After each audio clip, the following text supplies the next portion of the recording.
Our chief guests have arrived. We'll be starting in next 5 minutes.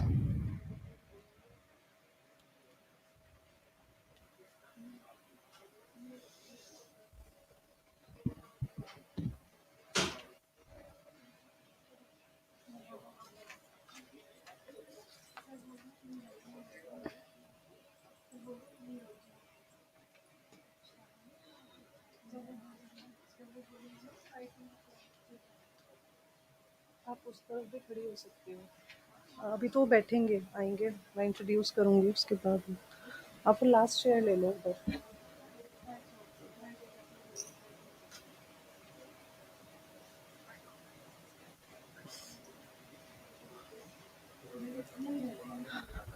वो live और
the dignitaries have arrived.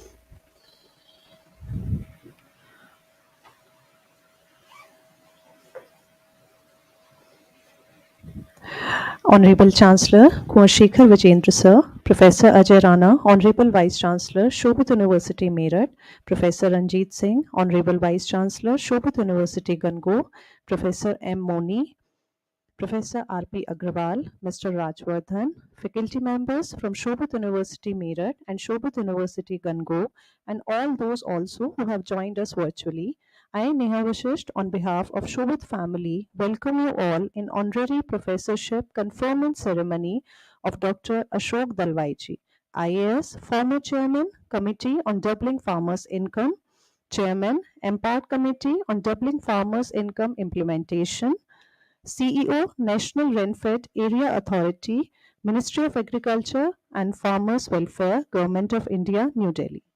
Before moving further towards a day and moment of pride, I request the dignitaries to light the lamp and take blessings of Ma Saraswati. Please, sir.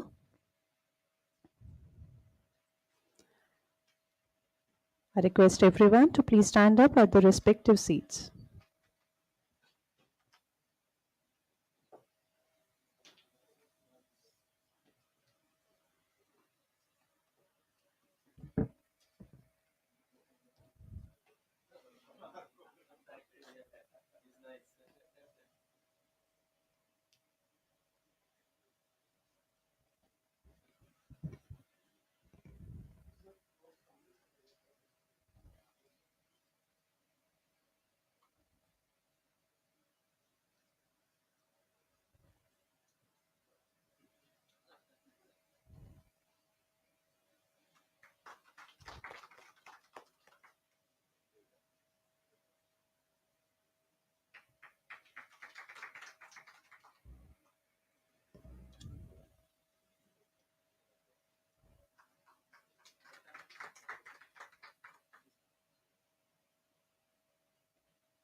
Thank you, dignitaries, and thank you, everyone. I request everyone to kindly be seated, and I request the dignitaries to occupy their seats over the dais.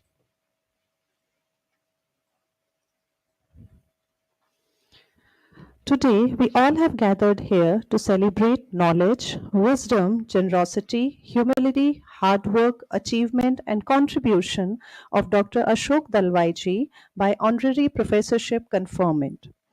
Shobit University to strengthen the vision of Honorable Prime Minister in doubling the income by 2022 took the initiative and conducted many brainstorming sessions, webinars, seminars by initiating and providing a platform to all stakeholders to discuss startups, technologies, farming growth, policy making, and other significant issues, which is already a journey of more than 71 weeks. Many inputs, suggestions have been taken into consideration by the government while designing the policy note on doubling farmers' income. We at Shobit University propagate self reliance through agriculture. Being an educational institution, Shobit University believes in empowering all aspects of society. Moving further, now may I request Professor Ajay Rana, Honorable Vice Chancellor, Shobit University, Meerut, to present welcome note. Please, sir.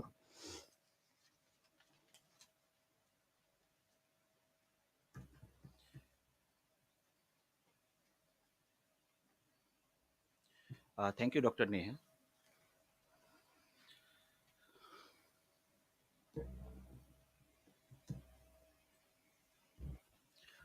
Most respected Dr. Ashok Dalwai, Honorable Chancellor Shri Kumar Shekhar Vijender ji, my senior colleague Professor Ranjit Singh, esteemed senior leaders of the dais, most vibrant faculty members of Shobit University, a very good afternoon to all.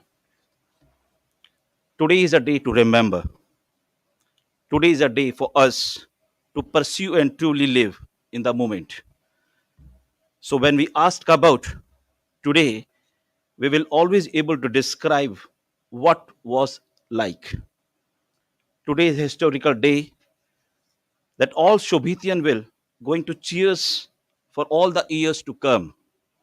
The presence of Honorable Dr. Ashok Dalwai Sahab, his charisma, his rich contribution towards nation building is making this occasion historic, equal, memorable, and rewarding for all of us. Thank you, sir, that you are here. Before we move forward and start the ceremony, I would like to take this an opportunity to brief speak about our family, our Shobit University, which, unlike any other institution, the systems across the globe, as we know that the knowledge-based economy is a global marketplace, there is a tough competition among the various academic institutions in India and abroad. Shobit Institute of Engineering and Technology, deemed to be university, is privileged to have a legacy where many three words have not a legacy. We have 100 years of a legacy. When was the first college, namely Hindu Anglo Nagrik Inter College, now known as Hindu Rashtriya Inter College, was established through the noble initiative, inspiration, and the deep rooted commitment of our Honorable Babu Kedarnath ji in 1924, that was inaugurated by Pandit Jawaharlal Nehru ji with a historical commitment to empowering the community through education. In pursuit of the mission and the vision of our leaders, inspiration, Shobit University taking this strong initiative in the field of education and nation building.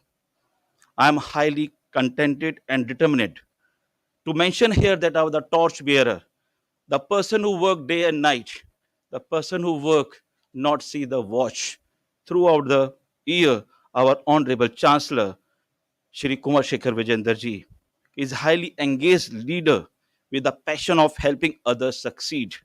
He is a person who take care about everyone. He believes success is the best judge by how we enhance the life others. He is a practitioner and soul motivator to entire Shobhitian, taking robust initiative towards diversity, equity, and inclusion of both education and workplace, especially in STEM, in the field of science, technology, engineering, and math. Under his dynamic leadership, the university's witnessed immense growth. The university is currently offering 31 programs in the discipline related to engineering, applied sciences, education, management, law as an undergraduate, postgraduate, and the doctoral program. The university has attached the student from almost all the states of India, including the various international destinations. I'm equally glad to mention that the Shobit Institute of Engineering and Technology, deemed to be university, is a research-oriented university that excel in the life science, including biomedical engineering, biotechnology, agriculture technology, clubbed with agribusiness management.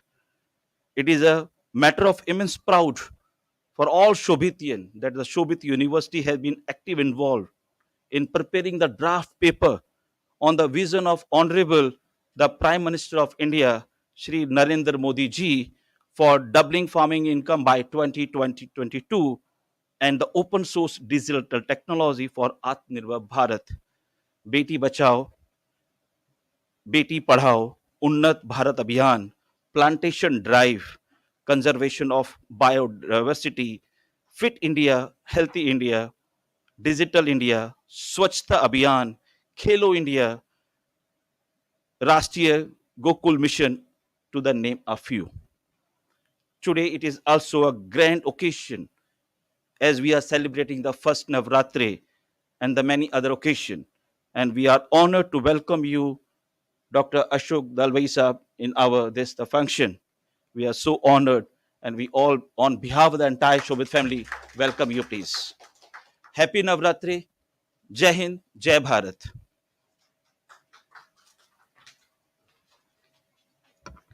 Thank you, sir. Now, may I request Professor Ranjit Singh, Vice Chancellor, Shobit University, Gango, to please come forward and address the gathering.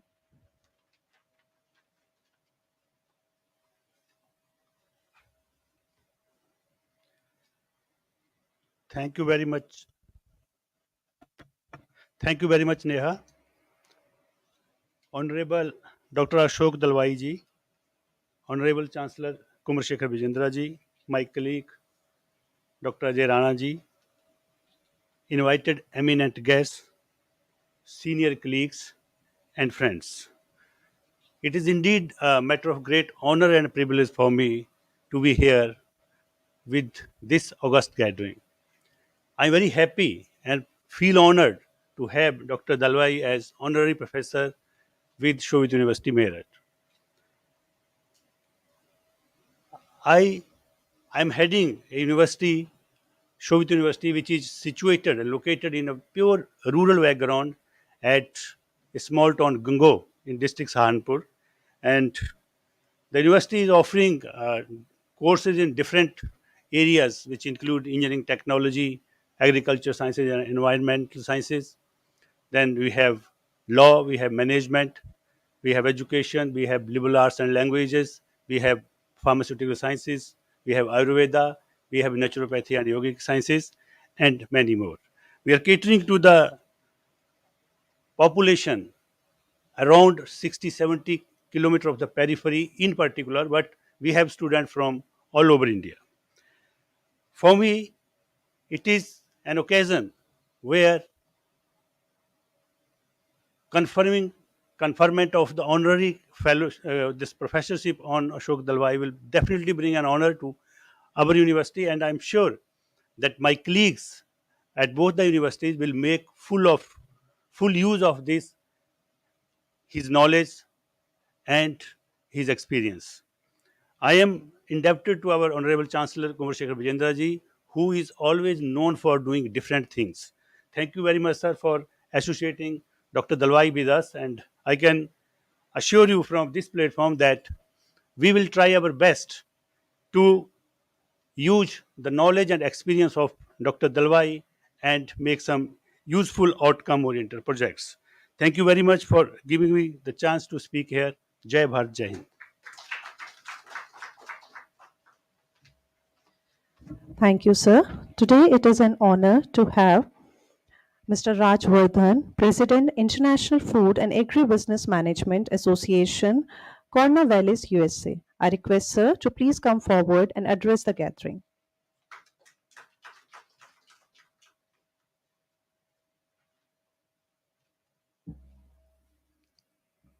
Dr. Dalwai, um, Honorable Chairman Kumar Shekhar Vijendraji, all professors from Shobit universities, those who are present here and those who are participating virtually, all the others in this room, welcome to this program.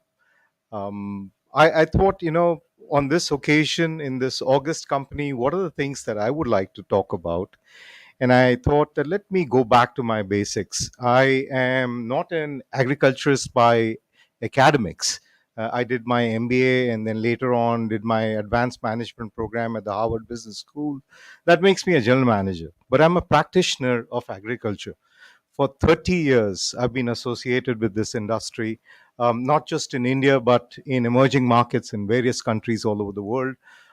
Different parts of the value chain, farming, dairy farming, procurement, sourcing.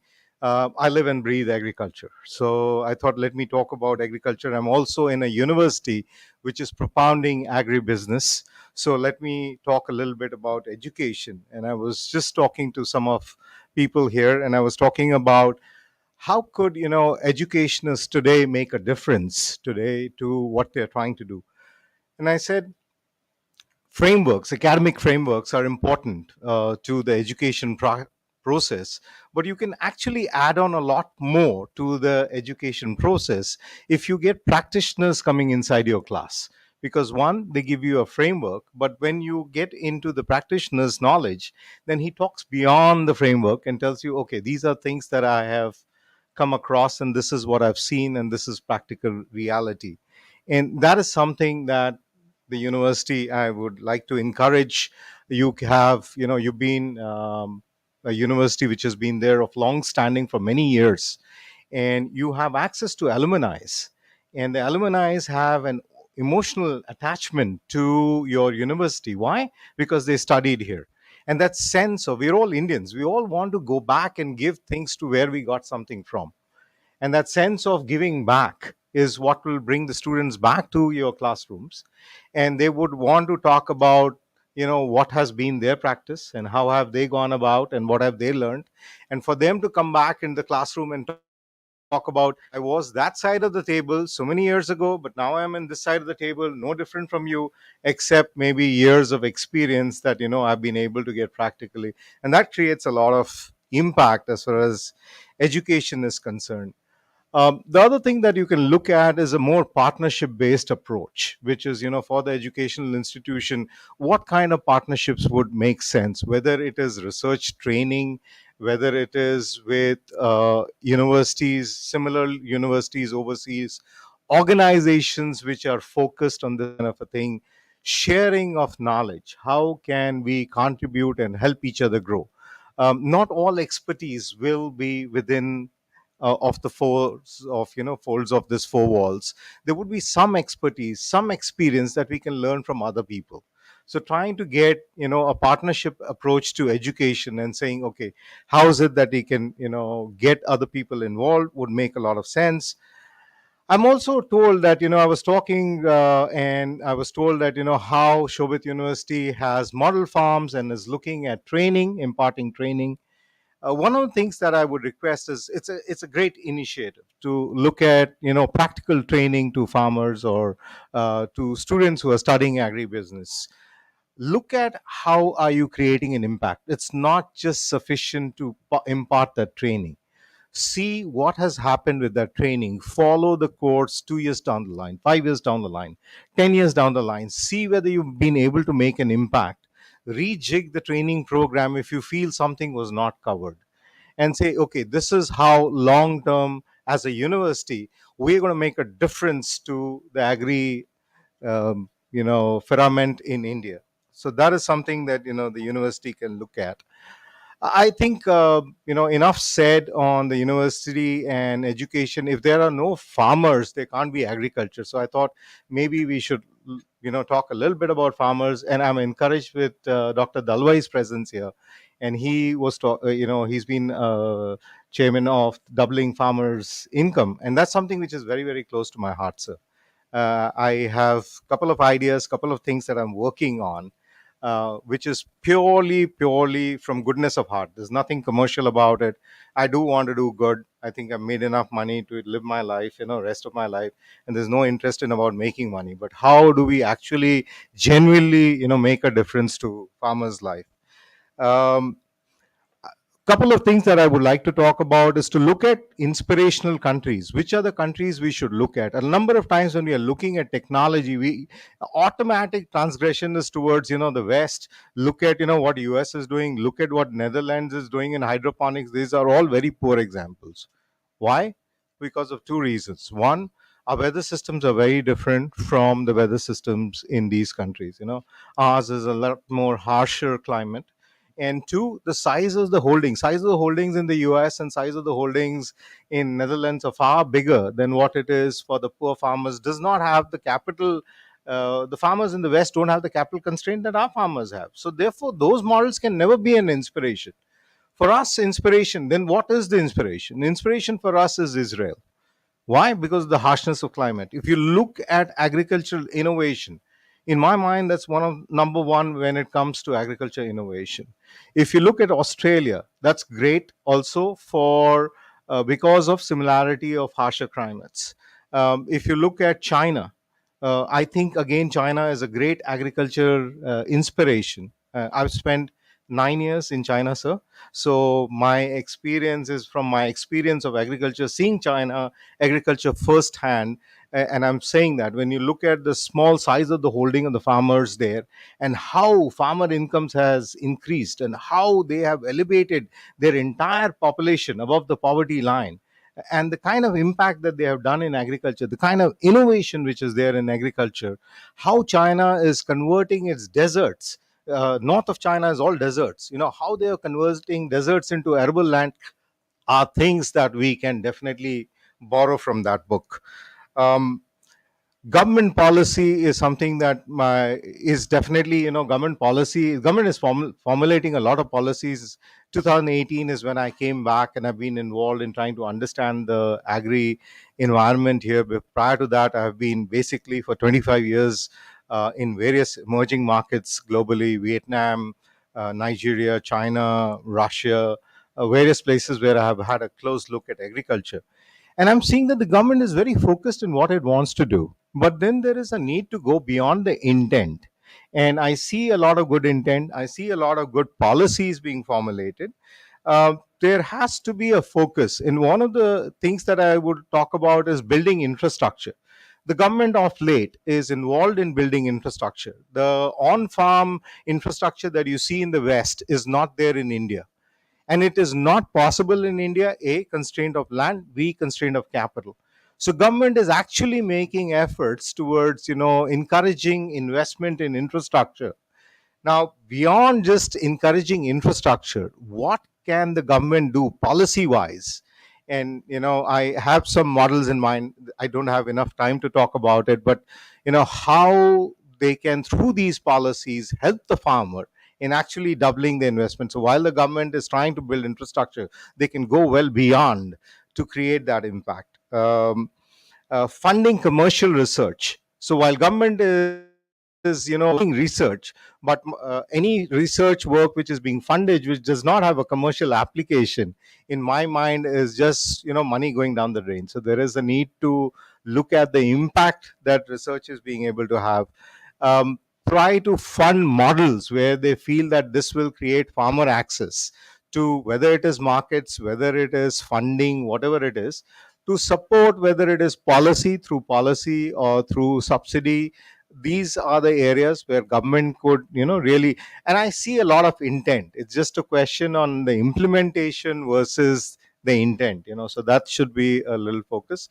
And thank you very much. I'm really happy to be here. Thanks a lot. Thank you, everybody.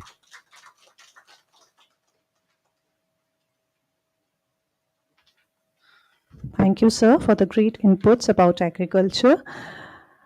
Continuing the series, now I request Professor M. Moni, Professor Emeritus and Chairman, CAIRS, CADMS, Shobit University, Meerut, and former DG, NIC, New Delhi, to share about the Shobit University initiatives in doubling farmers' income 2022.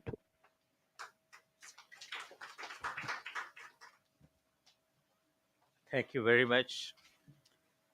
Our chief guest, Dr. Ashok Dalwai ji, Honorable Chancellor and Honorable Vice Chancellor of Soviet Institute of Engineering Technology, deemed to be university, and Honorable Vice Chancellor, Soviet University, Gango, and dear friends.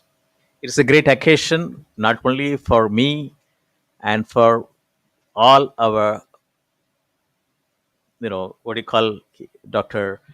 Professor Rana said it, that Sovietians, it's very important. And said about Soviet University initiatives of doubling farmers' income by 2022.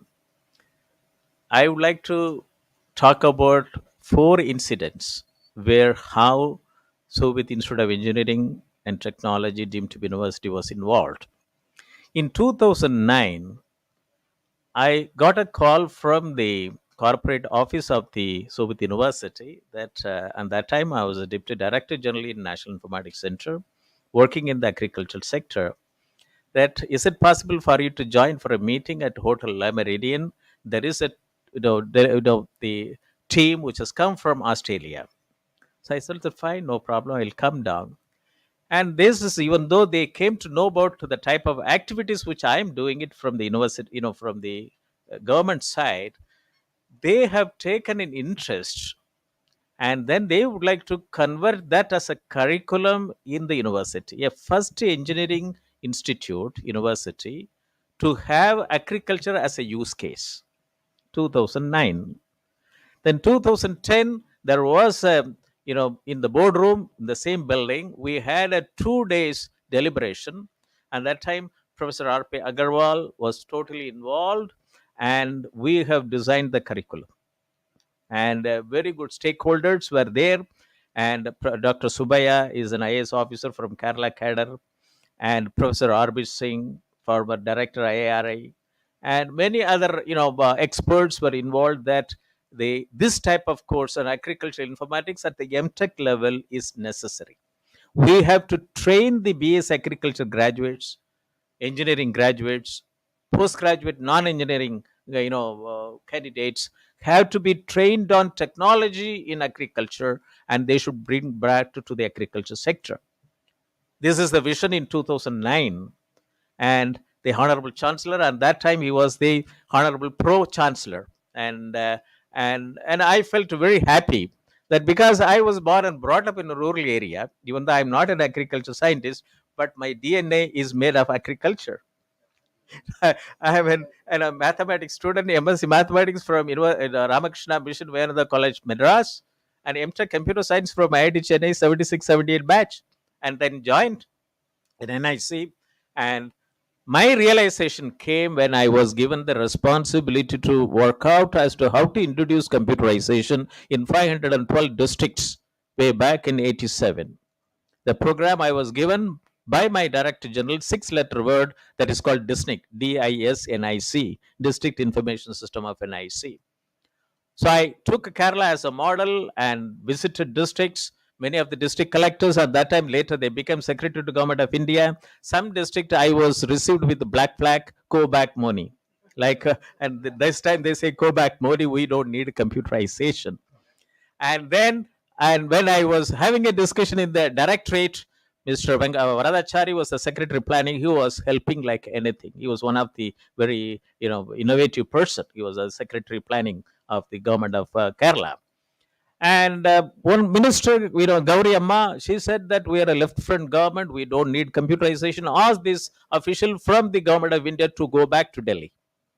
But the credit goes to the chief minister, Mr. E.K. Nayanar. He said that we may oppose computerization, but it is a government of India scheme. It goes to throughout India. And the government of Kerala state should get benefit out of it. And he approved the program of National Informatics Center Planning Commission. And today you can see that government of Kerala, how it has come up in IT world. So the thing is that is 1987, 28 sectoral database programs where agriculture, animal husbandry, and fisheries were the programs. 1995, IT and agriculture blueprint. And 2009, the Sobit Institute of Engineering and Technology, deemed to be university, worked out on agricultural informatics program at MTech level. Then when I retired as Director General National Informatics Center, and the Chancellor invited me to join the university as Professor Emeritus. And from 2013 to 2000, today, we were able to establish 5 centers of excellence in 3 areas. This is the first private university to have these 5 centers of excellence: Center for Agricultural Informatics and E-Governance Research Studies, Center for Agribusiness and Disaster Management Studies, Center for Informatics and Informatics Development Solutions and Application, that is to provide informatics and e-governance with a standards-based approach, and Center for Industry 4.0 Technology Studies and Application, to train CEOs of SMEs. 63 million CEOs are there, SMEs are there in the country, and then Center for Health Informatics and Computing. When I was, asked to become the chief advisor IT in the Department of Agriculture and Farmers Welfare by the then Secretary Agriculture, Mr. Patnaik ji, and I joined. And that time I was an advisor IT in the Delhi Development Authority, and the Chancellor was kind enough to work with them, even though as a Professor Emeritus here. And then the Secretary asked me to work very closely with the Chairman of the Doubling Farmers' Income by 2022 Committee, Dr. Ashok Dalwai. And that we worked, and he was so kind enough to make me as the group leader for 2 volumes, volume 11. And then even the volume 12 is on science and technology for doubling farmers' income. But he was so kind enough to separate it out as volume 12, and in that volume 12B is on digital technology in agriculture. The contributions and the efforts which we made it from 1987 onwards, and then what the 2009, what the Soviet Institute of Engineering Technology wanted to do it, we were able to make it in the volume 12B, digital technology in agriculture. And as a chairman of the committee, he was so kind enough that without even changing even a single word, this committee, the report has been accepted. It is now part of the volume. And it is also his great, 7 mission mode programs. And that prompted me to have, during the COVID situation, that the university, which was involved in formulating the formulations of various policies, recommendation in the Doubling Farmers' Income Committee report, that the university should contribute in the form of national webinar series. And it is very important that the 7 mission mode programs, which has generated a lot of interest, if this is operationalized, and the 14.5 crores operational holders, out of which 85% are small and marginal farmers, will get facilitated like anything. I was invited in a meeting which was called by the Honorable Defense Minister in his house on October 15th, 2020, and also the Honorable Minister Agriculture, when the farmers' agitation was going on. I was one among the 15 experts. I told them that today you have 3 farm laws. When I was introducing computerization, I didn't have a legislative support. I had the support from the Minister of Agriculture and the various state governments. And we were able to bring out an IT blueprint for agriculture, 15 informatics network way back in 1995 when internet was not available. And we asked for 3 to 6% of the IT budget in agriculture budget for IT in agriculture. Dr. Balram Jakar, as a Union Agriculture Minister, agreed to that. So with this one, that this is very important that the 7 mission mode programs have to be operationalized. And I told both the honorable ministers that with your 3 farm laws and the 7 mission mode programs of the volume 12B of Dr. Ashok Dalwai committee can facilitate, if not one agri deep tech startup in every village, at least one in every gram panchayat, 2.25 lakh agri tech startups, and it is possible. And they can facilitate the 14.5 crore operational holders. That is a contribution which the Dr. Dalwai Committee and the Soviet Institute of Engineering Technology, we contributed. So then when the COVID situation came, we were discussing, we thought that one recommendation which the committee has made it, which I have been voicing from 2004, the 100th day centenary celebration of the National Cooperative Union of India, for which Mr. Satyanarayana was the CE. In 2004, they asked me to write an article, and that time I recommended in my article that CoopNet, that is Cooperative Informatics Network, networking of all cooperative societies, and each cooperative society, that e-cooperatives is necessary. That volume 11 of his committee report has also suggested that. I thought that should be the first program on our national webinar series, role of agricultural cooperative societies and e-governance. And Dr. Ashok Dalwai, Secretary General, Ardo, Asia Pacific Resident Director of International Cooperative Alliance, Mr. Satyanarayana, and Mr. P.K. Mishra. He was a former, and that time he was the managing director, National Federation of Primary Fishers Corporations, and deputy director from Government of Kerala, who was involved in dairy cooperatives and computerization, and that has given a very big lead. And that was held on 18th August 2020. And every week, and this program is now on 2 hours, and yesterday I completed 71th edition, and it was talked by none other than Padma Shri Subhash Palekar's natural farming, and it went for 2.5 hours. And the Honorable Chancellor, he took a lot of interest that on Thursday program he joins for about half an hour to interact with the the speaker. And this is and when the program was going on, and school a school which promotes green economy is called Yela Green School from Chennai. The students were watching. The mentor asked me that is it possible to interact with your chancellor and also the speaker, Padma Shri Subhash Palekarji. They wanted to promote organic farming. After listening to this address, they said that we will promote natural farming, your technique, in this university. And yesterday, the chancellor said it, Professor Moni, from next week onwards, in your Thursday program, you have to involve one school.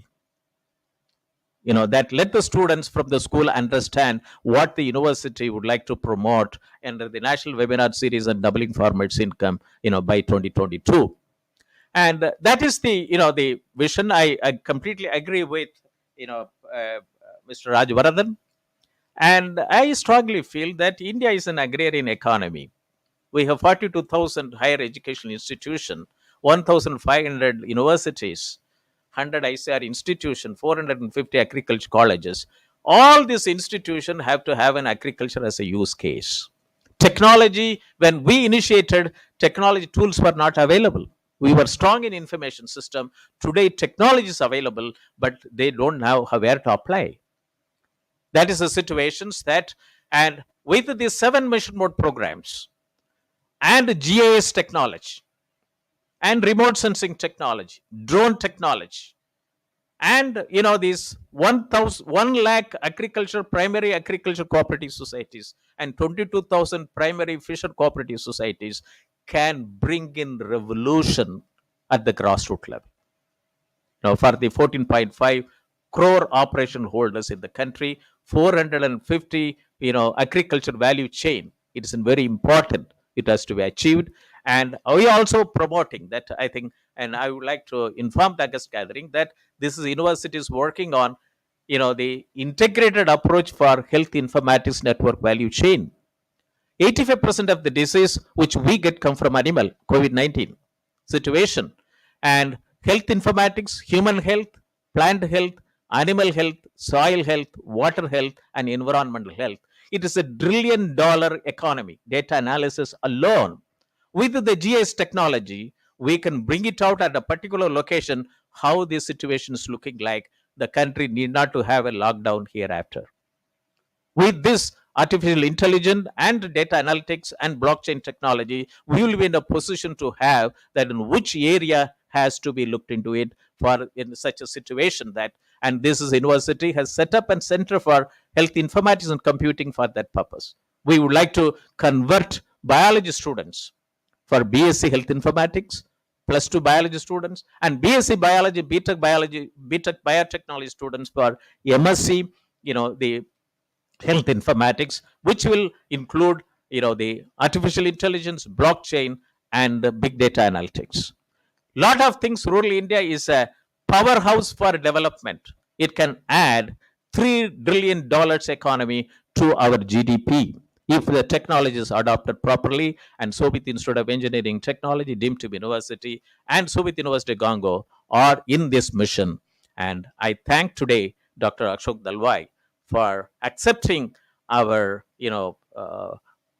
conferment, that is honorary professorship, because we have been interacting very closely. Then he appreciate me, I appreciate his activities, but that university has to appreciate both our activities. That is very important. And I feel personally, I'm very happy that Dr. Ashok Dalwai is agreed to become a professor with the University of Soviet Institute of Engineering Technology, even though our Soviet Institute of Engineering Technology gives the honorary professorship conferment, but his knowledge, his expertise, his experience are needed for both university.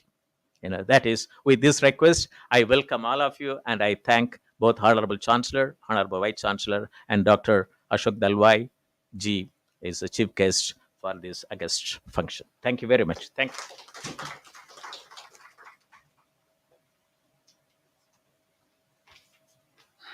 Thank you, sir, for sharing what all value addition Shobit University is doing in the field of agriculture and technology. Now I request Dr. Alpna Joshi, Head, Department of Agriculture Technology and Agri-Informatics, to come forward and read the citation for Honorary Professorship of Dr. Ashok Dalwai ji.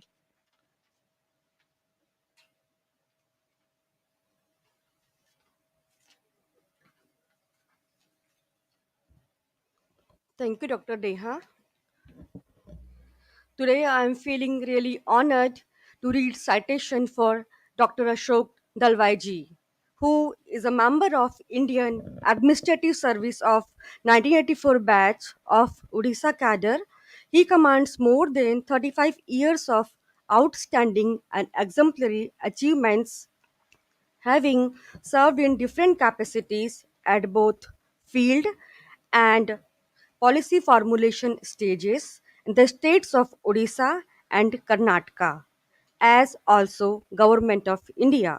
His grassroots level experience from serving in different backward and tribal pockets of Odisha, besides as district collector of Kalahandi, Odisha, and Raichur, Karnataka, and in urban management as commissioner of Bangalore City Corporation, bring him very close understanding of people's issues in both rural and urban setting. Dr. Dalwaiji has been serving Government of India since 2010 and is presently serving as Chief Executive Officer, National Rainfed Area Authority, in the rank of Union Secretary, as head of the Technology Center of Unique Identification Authority of India. His role in building a robust technology platform has been very much appreciated. More importantly, as chairman of the Interministerial Committee on Doubling Farmers' Income, he has submitted a 14-volume strategy with special recommendations to the Government of India, which is popularly known as Ashok Dalwai Committee Report. The recommendations of the DFI Report 2018 effect a paradigm shift in the agricultural sector by treating it as an enterprise and emphasize on income security and welfare of the farmers by adopting an ecosystem approach. He now oversees the implementation of the recommended strategy in his capacity as the chairman of empowered body. He has always focused on effective delivery of services, and on good governance. To facilitate implementation of the DFI recommendations through academic research, the university organized a weekly national seminar series on doubling farmer incomes by 2022 since 18th August 2020. In the recent years, Dr. Dalwai headed the committee of the Union Ministry of Rural Development to draft the new generation guidelines of watershed and springshed development projects 2022, which have now been rolled out by Government of India for adoption across the country. In addition, his contributions as chairman of the Committee on Electronic Negotiable Warehousing Receipt System for World Food Programs, as also for drafting the United Nations Food Security Systems India Report 2021 are noteworthy. Based on his recommendations, the government of Karnataka, which is the first state to do so in the country, has set up the Directorate of Secondary Agriculture. Dr. Dalvaiji has always sustained his interest in academics and research. He has published several research papers and written good general interest articles, which are very well received by the targeted audience. Though his services and contributions have been well recognized, he continues to contribute massively in strategic policy formulation for inclusive development and welfare of the society. In recognition of his services, Dr. Dalwai has won several awards, including conferment of honorary doctorate by his alma mater, the University of Agricultural Sciences, Dharwad, Karnataka, in recognition of his valuable contribution in the field of agriculture, especially in empowerment of farmers. The university confers honorary professorship upon Dr. Ashok Dalwai ji, facilitating to contribute further to the society. Thank you.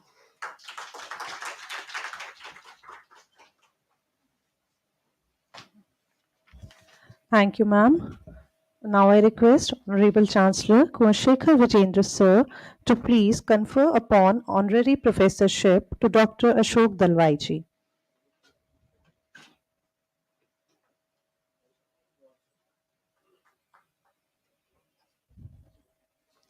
It is a matter of huge pride to Shobit University Meerut and Shobit University Gango.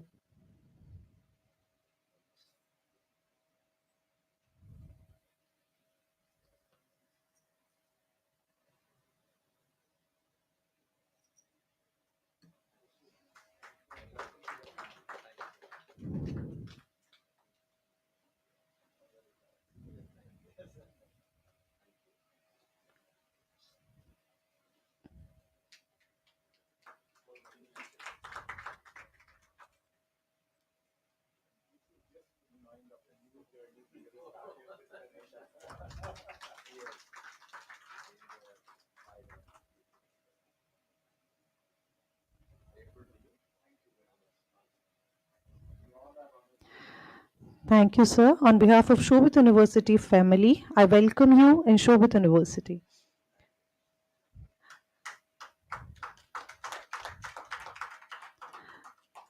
Thank you. Now I request Dr. Ashok Dalwai, IAS, Honorary Professor, Shobit University, Meerut, to kindly come forward and address the gathering and for his acceptance speech. Please, sir.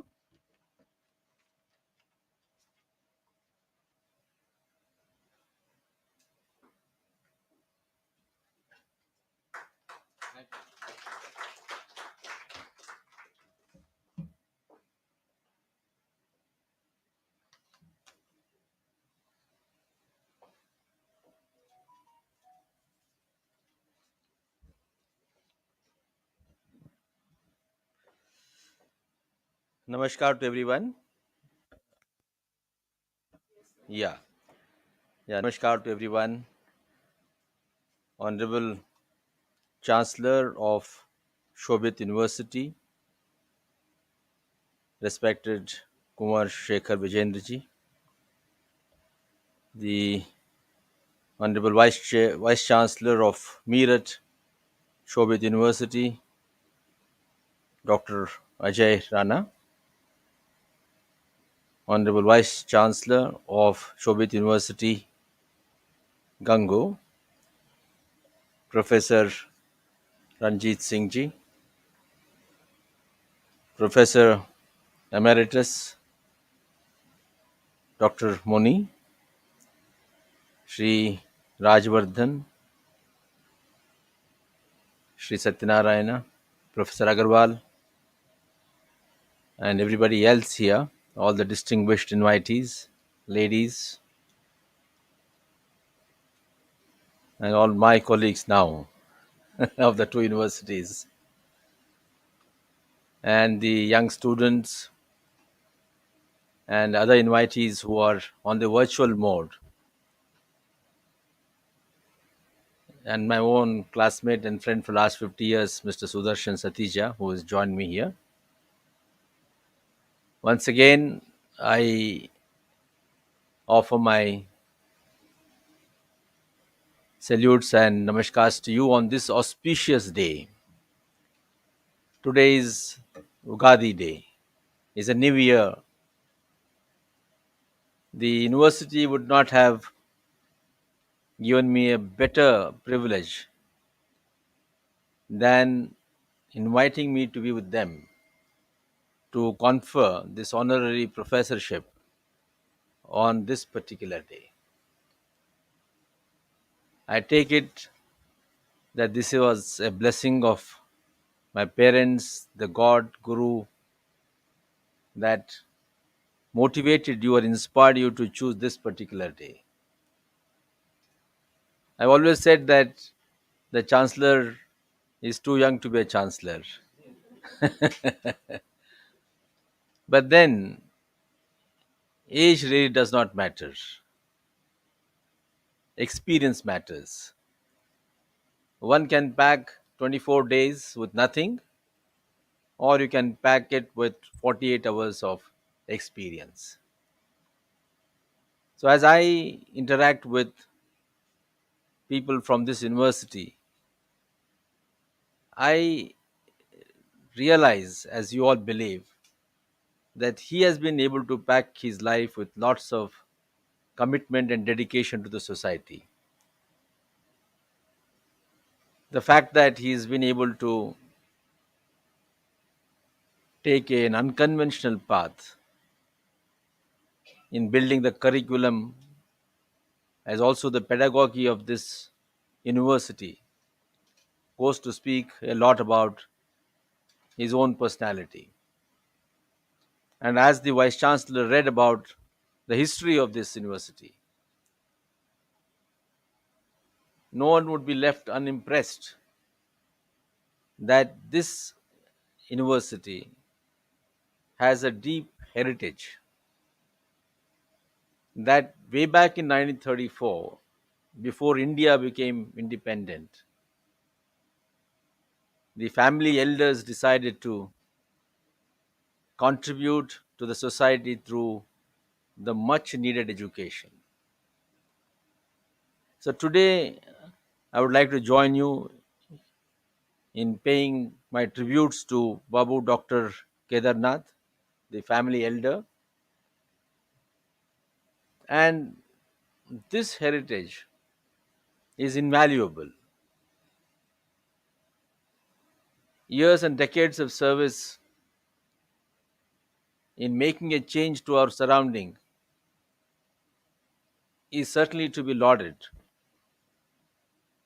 And it is this kind of service that motivates and inspires others. And always positive vibrations are infectious.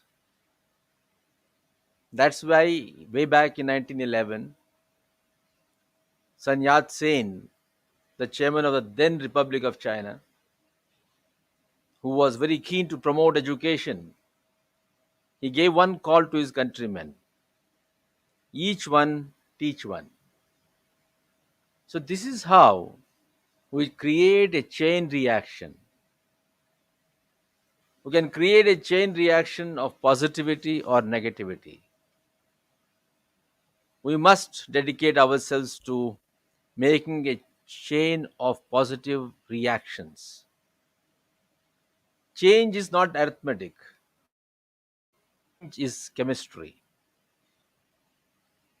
We must therefore ensure how the progress can happen in geometric proportion, not just in arithmetic proportion. And it is in this kind of ambience that these universities of yours have been unraveling. I deem it a privilege and honor to become a member of.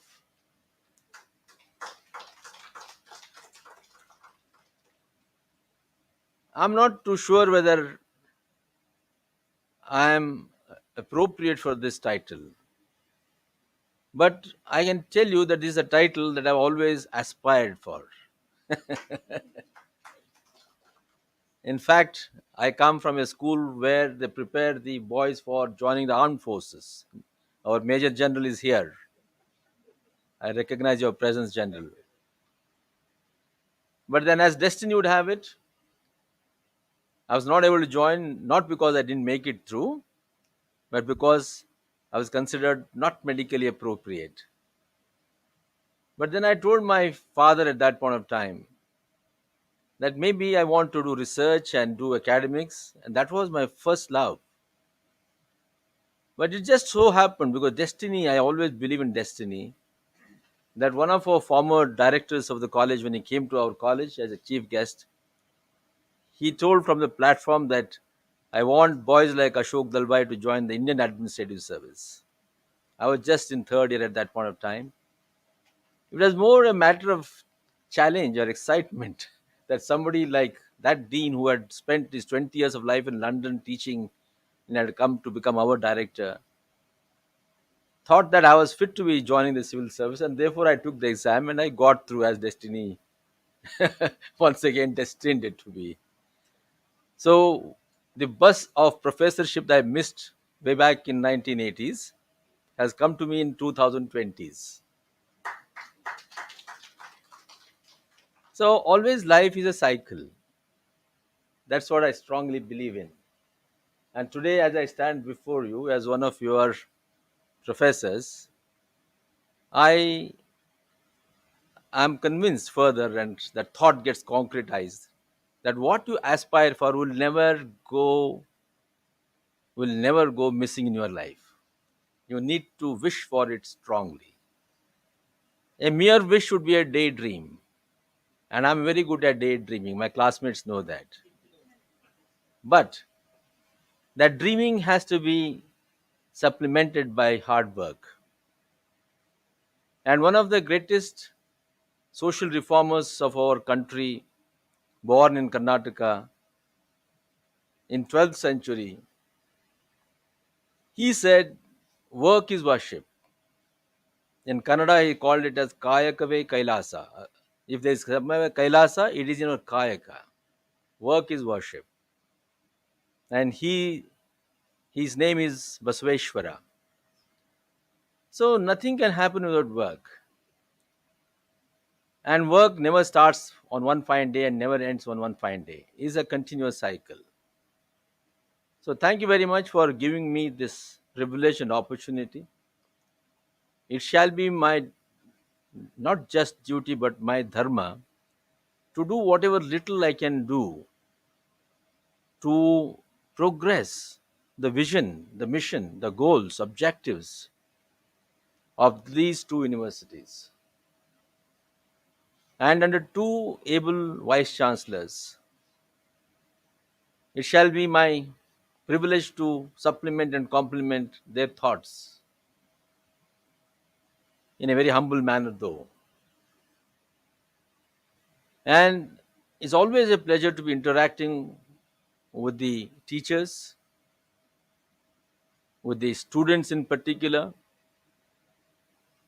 I'm aware that as we interact with the teachers and the students, one gets inspired because they show that you know very little and that there's so much more to know. And so, if there is any kind of arrogance in one, that is dismantled at that point of time. And we always believe in our own philosophy, in our culture, that we need to continuously move from ignorance to knowledge, from darkness to light. And when we talk of darkness, it is not what happens at night. When you talk of light, it is not what happens during the daytime, but it is one of knowledge and wisdom. You can be under the brightest of light and still be ignorant. So it is knowledge and wisdom that we can continuously aspire to acquire is what will lead us into true light and true realization. So we shall try and do that together. I am extremely happy that these two universities are community oriented. The meaning of university is universe. It is Vishwa. It's not defined by the boundary walls. It's not defined by the classrooms. It is defined by the ability of the people inside to connect with outside. Only when we are able to have that two-way communication is there the potential for growing continuously. Otherwise, we become islands and there is no diffusion.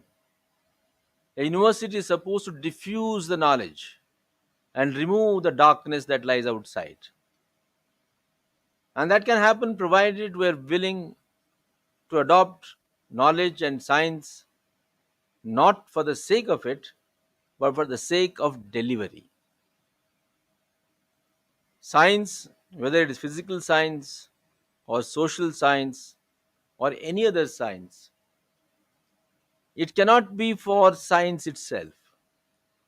What India requires today or the what world requires today is science for delivery. And when you talk of science for delivery or knowledge for delivery, we need the combination of philosophy along with science to identify what those deliverables are. At this point of time, it would be very appropriate to recall what Einstein said. Albert Einstein, not just a physicist, but a metaphysics person, somebody who tried to look beyond what was tangible, what was simply could be touched. He said that a person or a scientist without philosophy is blind. A scientist without philosophy is blind. And a philosopher without science is lame. It is only philosophy of life that can enable us to see rightly, to see the right person who is in need of help, to see the right section of the society that is crying for attention. That component of our ecology that is asking for repair and amelioration, and various other things are asking for remediation.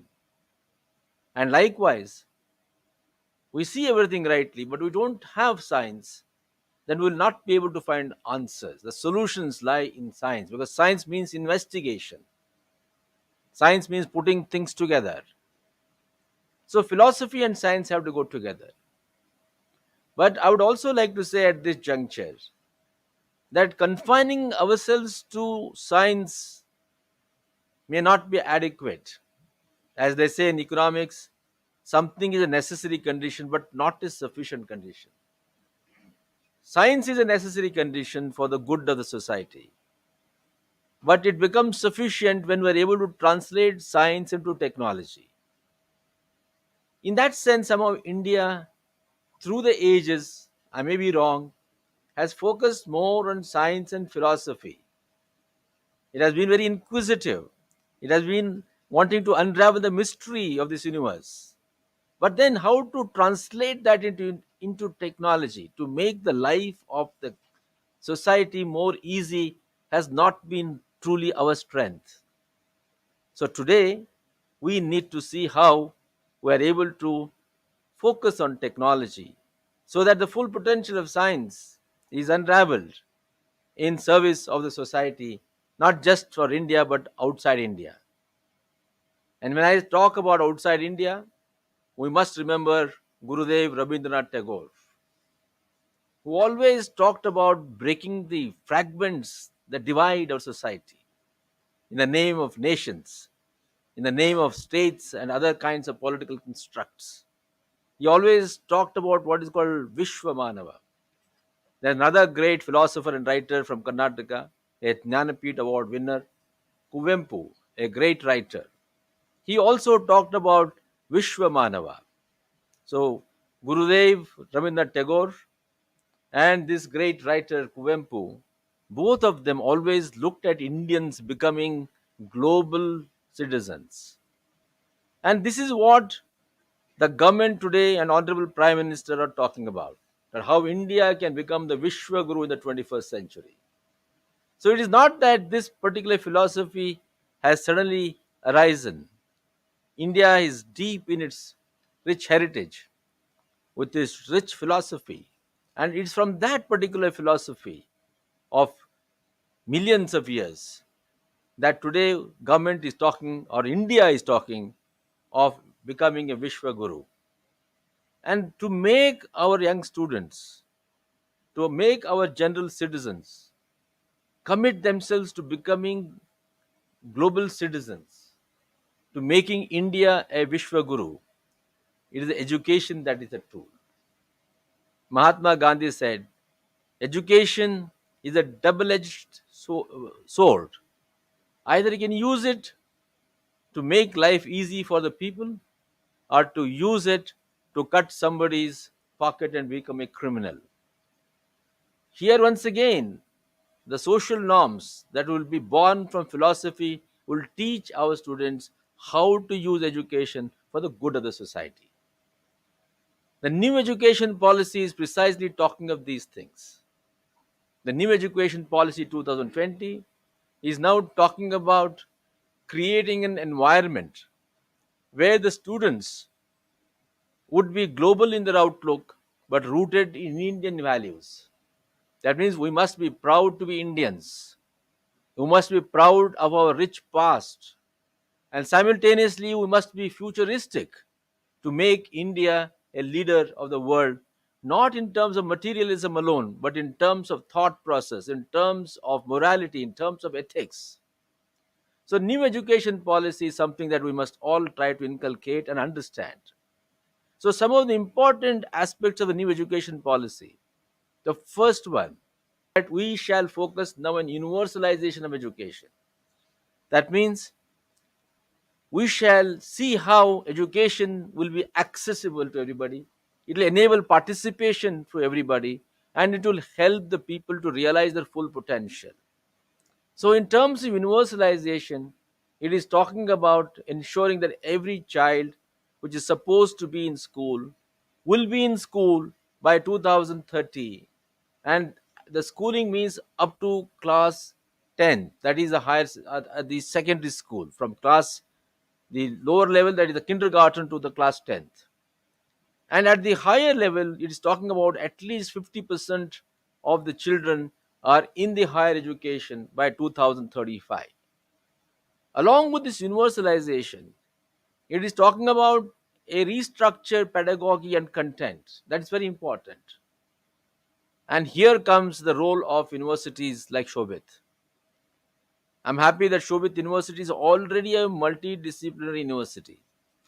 You have faculties and schools in law, in education, in engineering, in philosophy, and agriculture engineering, business management, and so on. When we have these kind of multiple schools on the same campus or under the same umbrella, the important objective of the new education policy of restructuring the pedagogy and the content will be fulfilled, because it's now talking about multidisciplinarity in the curriculum. The student need not be confined to his primary domain. A student of engineering must also be allowed to study psychology, must be allowed to study sociology, if he wants to, or she wants to learn music, so should be the opportunity for her to pick up music, art, painting, and so on. Because man is not just an engineering tool, he's not just a mechanical body. Man is a social animal. Man, according to anthropology, is a tool making animal. According to economics, he is a rationally thinking animal. So every discipline defines man in its own way, but man is truly everything. So when you have a multidisciplinary approach, then we will be giving an opportunity to the students to study anything that they are interested in. So the new education policy is talking about that. And the third most important thing which we should be focusing on, and that NEP talks about, is vocationalization. Because in India, education has been hierarchical. It has been hierarchical the way our society has been. We need to break those feudal systems. We need to create horizontal society. Today, when you talk of hierarchy, somebody who is a diploma is not as respected as somebody who is a graduate. Somebody who has done a certificate course is not respected the way a postgraduate is respected. But what now new education policy is talking about is to vocationalize the system and allow multiple entries and multiple exits. That means a student can join an engineering college but prefer to exit at the end of 1 year with a certificate, exit at the end of second year with a diploma, and opt to come back to complete his or her degree program later on. So likewise in agriculture, medicine, anything and everywhere. So when you have these multiple entry and exit points, enabling the student to pursue his or her educational career the way it is appropriate for him or her, then would have broken down that hierarchy. Today in Europe, for example, somebody with a tool making, a die making certificate is much more required, much more wanted, much more desired in the society than somebody who has done a doctorate. That is a story even in United States of America. But in our country, where we have that feudal attitude, that I think if I have joined a college or if I am a professor, my son must do post graduation. If I'm a doctor, he must do something like that, not according to the inclination or the proclivity of a particular youngster. So I think the new education policy is now talking about breaking down these hierarchies, the attitude, and create that new environment, a liberalized system of education. So let us try and do this in the university. And fourth, it is talking about globalization. That when we talk of globalization, how we can set up our own universities outside the country, how Shobit can become a university in other countries, how professors from there can come and teach here, how students can from here go and do part of the studies in another university, how research projects can be partnered together, how academics can be partnered together. So when this kind of globalization starts happening, when the boundaries get melted down, then our students will get more exposed, more confident, then they become truly global in their outlook. So that is extremely important. And the fifth, which I must bring to your attention, is that how we can make this higher education institute into a multidisciplinary research university. That means it is a research oriented university, not just pure and academic oriented university. Because today our universities must become strong, healthy in terms of academics, in terms of research, and in terms of community service. So these three things are extremely important. When you have these three things are equal goals, academics, research, and community service, then we produce students or citizens who are relevant to the society for today and tomorrow. So the new education policy is also talking about this particular aspect of creating high capable centers with research as their focus. So I'm sure that Shobit universities can also aim at strengthening the research faculties. So there are many other aspects that the new education policy is talking about. But I thought that these are very important. Apart from, of course, enabling multiple languages, India is a microcosm of the whole universe. I'm sorry, world. It is home to every religion, home to every language, home to every culture, home to every kind of soil, home to every kind of climate. It is home to anything and everything, including cuisines. So India can be true representative of the world on earth, and therefore aspiring to become a Vishwa Guru is not really a far-fetched idea, nor is it a daydream, but it's something that is tangible, that can be done. But all of that is possible if all of us work together for the nation, and each of us is committed to contributing in our own little way towards that larger goal of making India as one of the best nations in the community of nations across the world.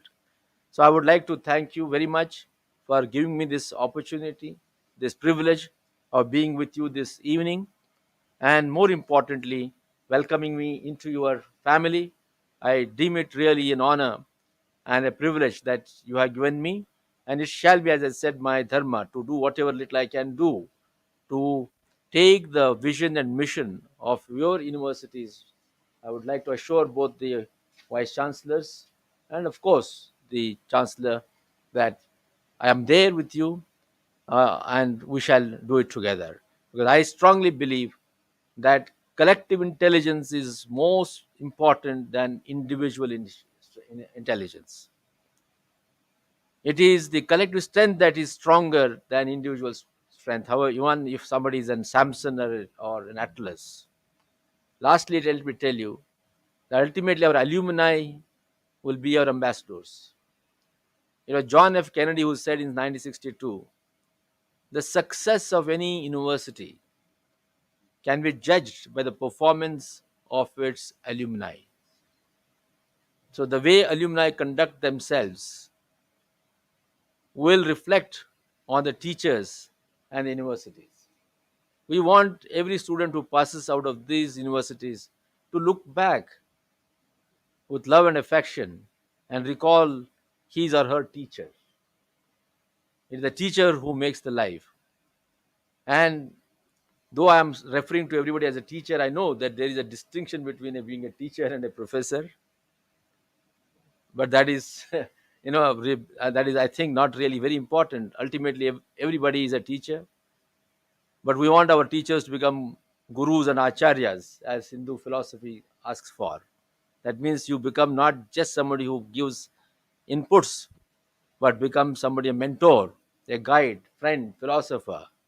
That's what is important. But jocularly, I know a professor is supposed to be an absent-minded person. Okay, so yes, absent-minded because we're supposed to be so drowned in deep thoughts of thinking, of philosophy, academics, research, and therefore become blinded to the happenings around us. So ultimately, the professors here must become absent-minded professor in that positive sense. So thank you very much, and I hope to become an absent-minded professor along with you. Namaskar.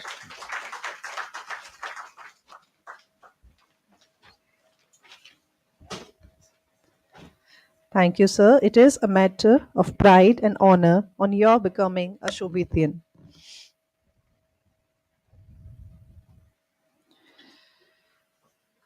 Now I request our visionary leader, Shri Kumar Shekhar Vijendraji, Honorable Chancellor, Shobhit University, to kindly come forward for concluding remarks. Please, sir.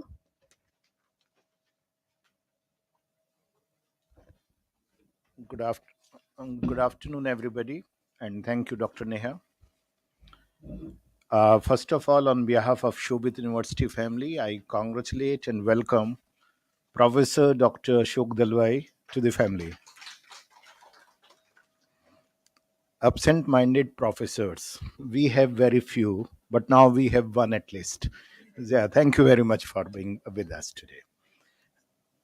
I can see that in this small August gathering, we have some very eminent people, those who have contributed a lot to add value to the agriculture ecosystem. As we were not knowing in advance that who will be joining us for this ceremony, I will request that after even the concluding remarks, if you could come and share your good work, what you are doing very briefly, it will be good for everybody, as some of the teachers of agriculture faculty have joined us today. After Dr. Dalwai, you spoke. I was intent to speak about new education policy. I was supposed to speak about multidisciplinary things. I was thinking to speak about research, innovation. I was thinking that I will talk about my alumni. But you have touched everything, but I'm intent to repeat many things out of that. First of all, that I'm very, very thankful to Professor Moni, my colleague from 2009, because he is the man behind this complete perspective. Thinking about something is different from doing it. I remember in 2009 what Professor Moni was mentioning. We were looking for somebody who understand agriculture informatics, what I do not understand even after so many years. So somebody told me that in NIC there is one Deputy Director General (DDG) who is talking about it and who is working in the direction. I had a delegation from Melbourne University that day, and I thought I should invite Professor Moni also for the deliberation and discussion.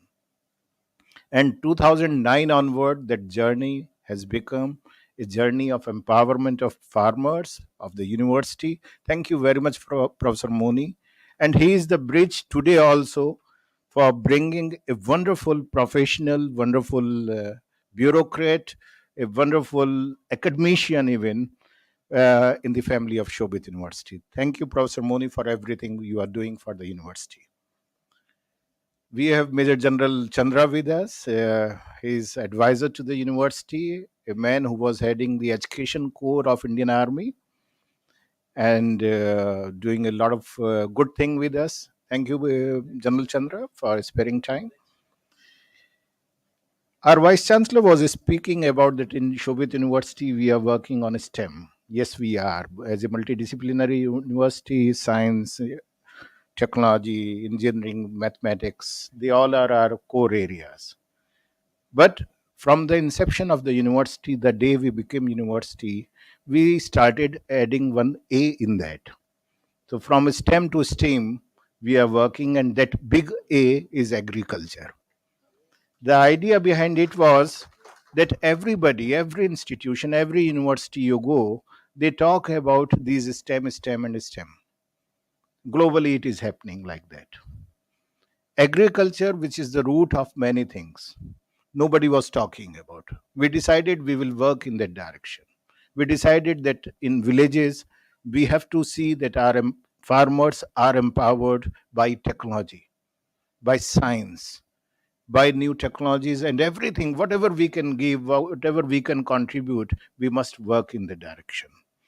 And from that day onward, we are trying to contribute whatever way we can contribute. And I'm really happy that many good things are happening on the ground also by Shobit University team, by our students, by our faculty members.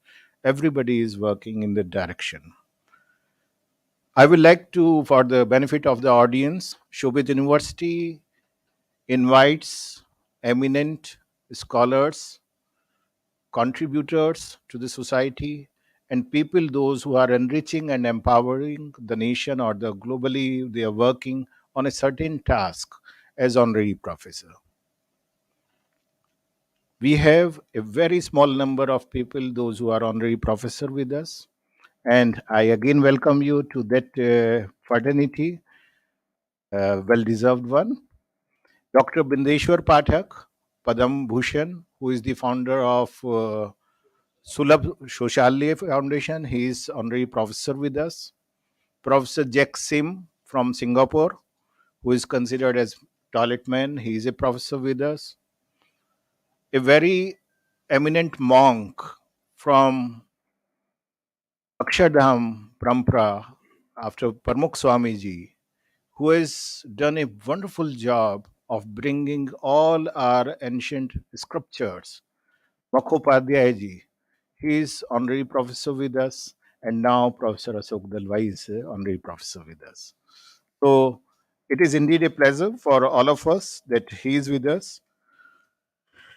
Mr. Rajwardhan, you were talking wonderful. I was not knowing you have such a vast experience of many countries around, and right from China to Russia. I also had an opportunity to work in Russia during my young days. I'm not that young as people feel. So you mentioned one thing about when you were talking about government policies and that intent is there. So I was thinking what is missing actually. If there is something missing, because he is sitting with us, he is a policy maker, he's a senior bureaucrat, and through him, definitely a lot of messages can be transferred.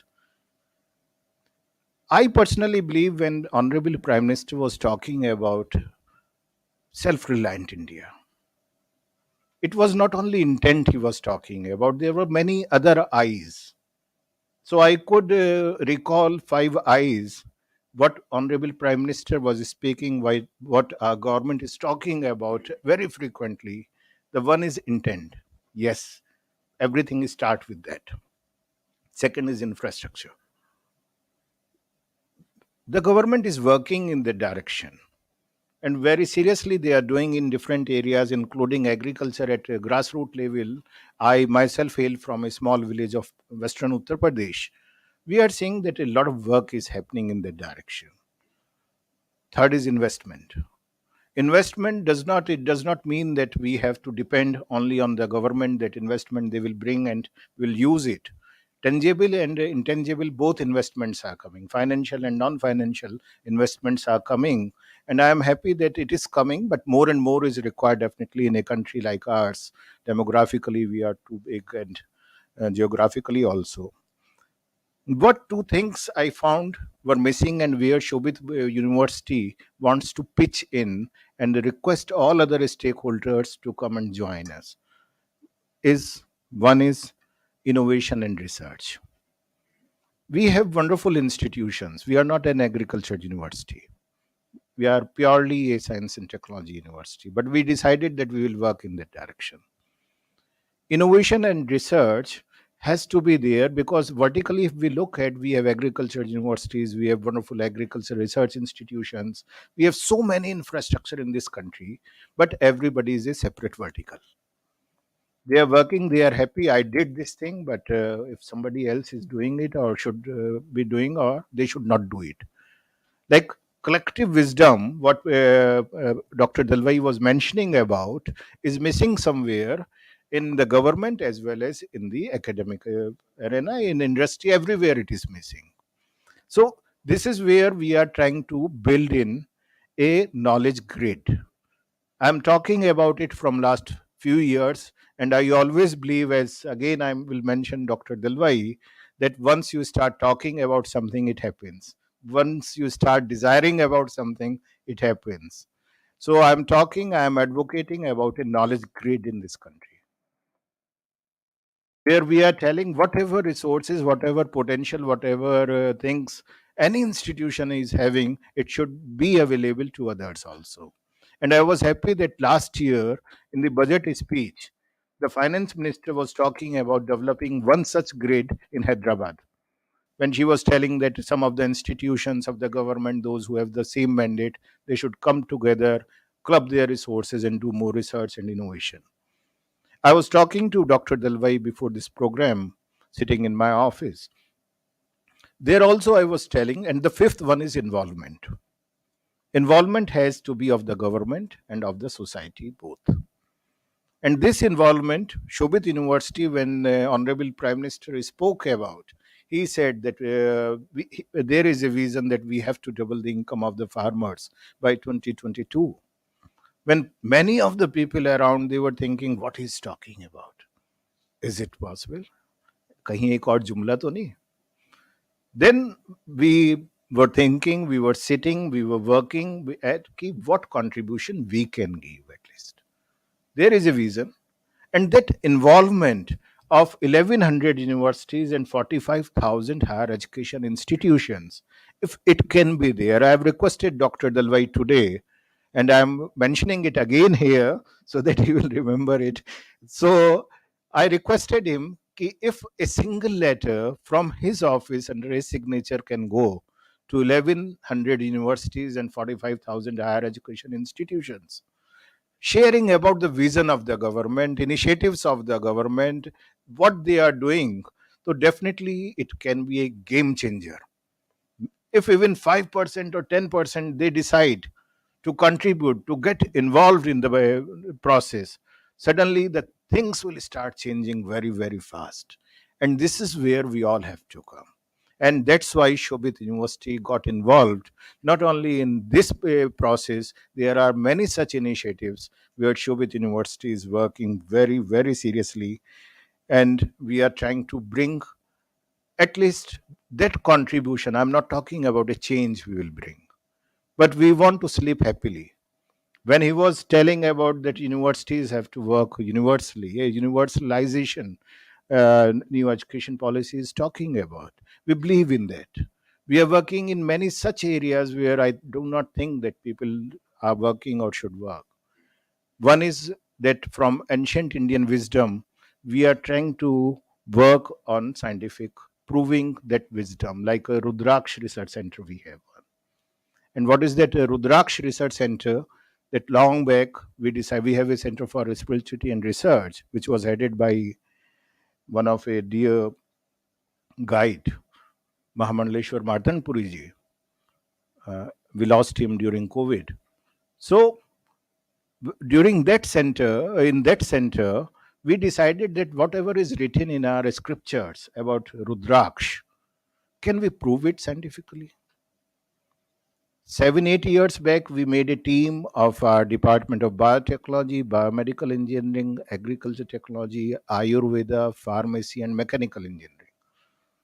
So we took professors, scholars from there, and we started working in that direction. Today, we have more than 75 well accepted research papers, 3 PhDs, and many of such wisdom which people do not believe. And initially, nobody was willing to work with us. Today, IIT Delhi, their Center for Biomedical Engineering, is working with us. AIMS is working with us. PGI Chandigarh is working with us. Simon Fraser University is working with us, and many other institutions they decided to work with us. So this is what Shobit University is trying to do, and I am sure that your being with us will help us in many other such initiatives to strengthen what we are doing.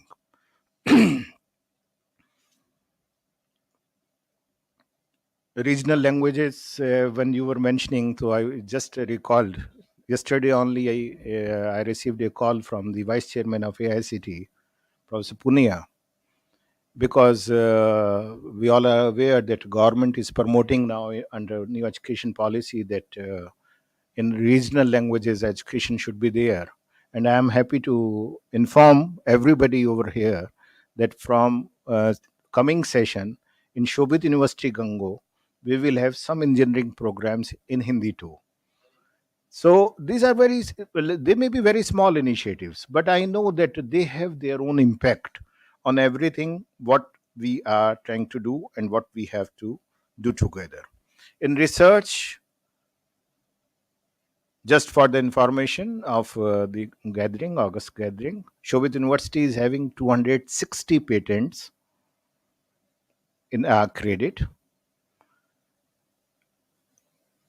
350 plus research scholars are working on different topics as PhD scholars.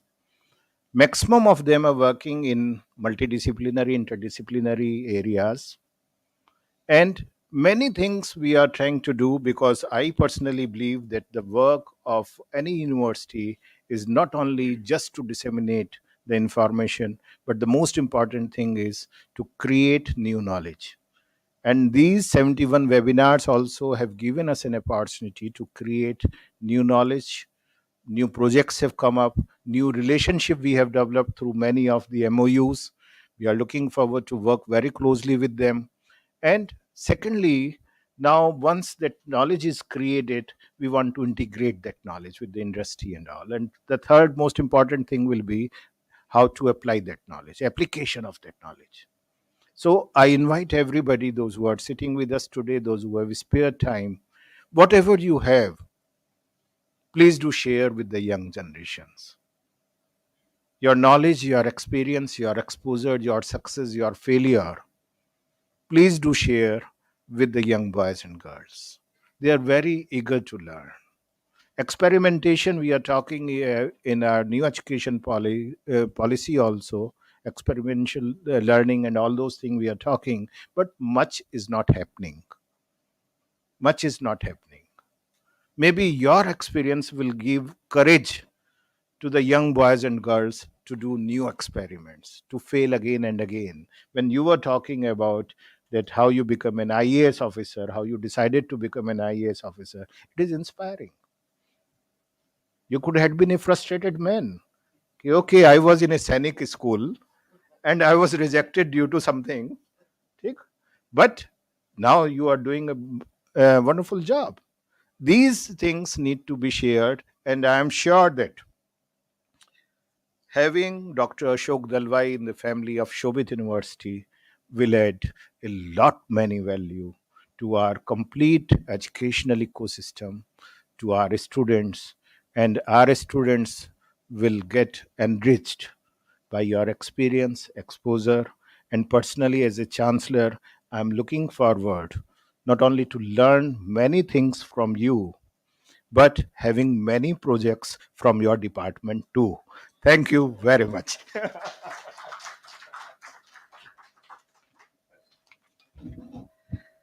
Thank you, sir. On behalf of Shobit University, I thank everyone for joining us virtually as well as coming here to attend the event.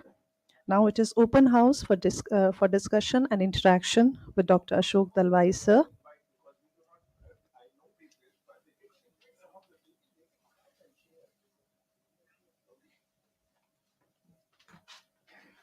Thank you. And on December 11th, when we had the program at Hotel Le Meridien, we were supposed, we have arranged to give the speakers of the various webinar series, we wanted to give a certificate. And some of the people, speakers were not able to be present today.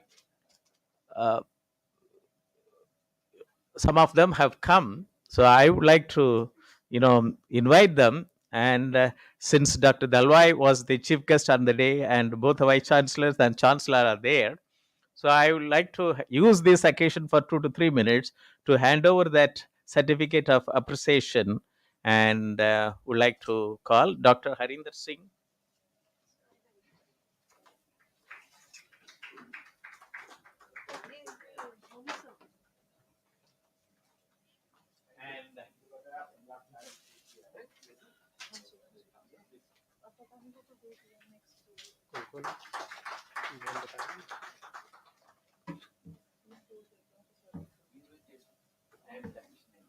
Dr.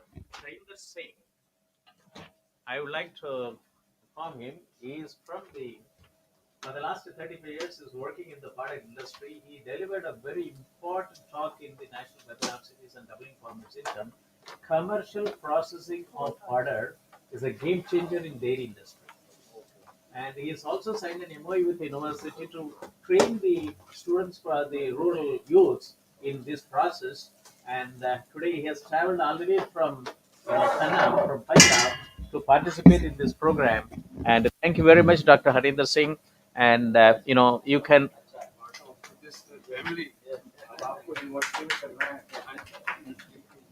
And I would like to request you to speak for 1 minute.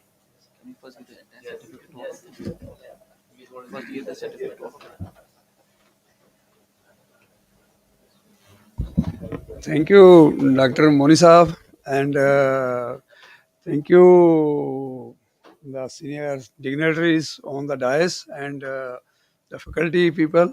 Uh, See, fodder was a hidden industry. We have ignored it. And like with the Ukraine-Russia war, we are losing 25.5 million ton protein this year. So that will affect our dairy and poultry. And we have no choice to import costly soybean, costly grains, those things. Fortunately, we have a lot of this fodder. We need to process it for our dairy, poultry. The GDP of Denmark, Israel, as Sab shared with you, New Zealand, Canada, they are not agriculture based, they are based on dairy. Dairy was a successful model for Saudi, where the temperature is 40 to 55, 52 degree Celsius.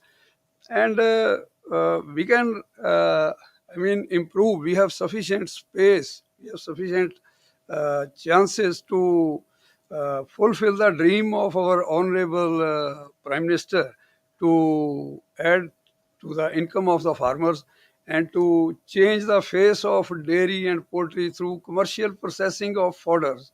So there is lot of export potential also, lot of local consumptions also. Our dairy, our poultry, they are suffering from poor nutrition, poor protein. So if we are going to buy import costly proteins, we are not getting able to compete in Gulf, in other countries for the eggs, for the milk, and for those things. So this is my dream, and I'm very fortunate. I'm with you and with the Shobit family that we can present this model to the young entrepreneurs, to the students, and it can be a big game changer for our country, for dairy, for poultry. Thank you. Thank you. Thank you. I will request to Mr. Rajvardhan. He delivered a very important topic: food production intervention, maximizing value for population.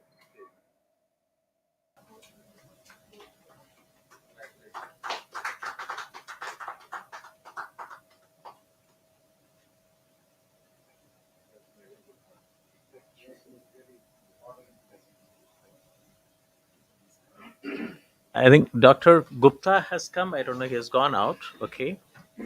Now let me request Professor Charu Malhotra. She is professor from Indian Institute of Public Administration.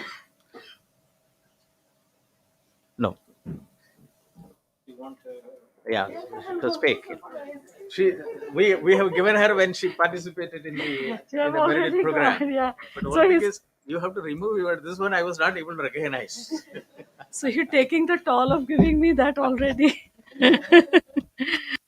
Okay, namaskar everybody on the dais. It's a pleasure to have all of you here, particularly the leader, the Vice Chancellor himself of Shobit University. I'll be honest, till Professor Moni did not introduce me to the gamut of activities Shobit University is doing, I would have just taken it as one of those universities that have mushroomed without tangible output, but I'm glad it's not the case. Professor Ashok, if I could call you professor, it's a pleasure to, yeah. So yeah, I'm not making a faux pas. I'm being very honest to congratulate you by saying that we have seen you in bureaucratic circles. He's not an unknown name. The spaces from where I come, I'm used to teaching bureaucrats like Professor Ashok from Institute, Indian Institute of Public Administration, 30 years there. So your name is not an exception in bureaucratic circle.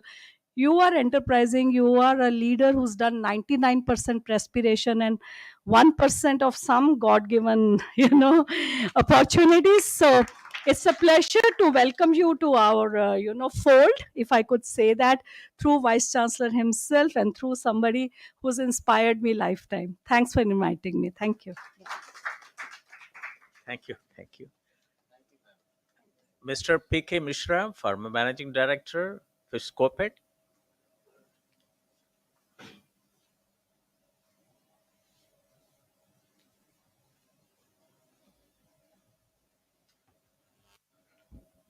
Thank you very much, Manisha, because you have introduced me long back to the institute, and Honorable Chancellor, our professor, new professor, Dr. Dalwai, all the leading dignitaries.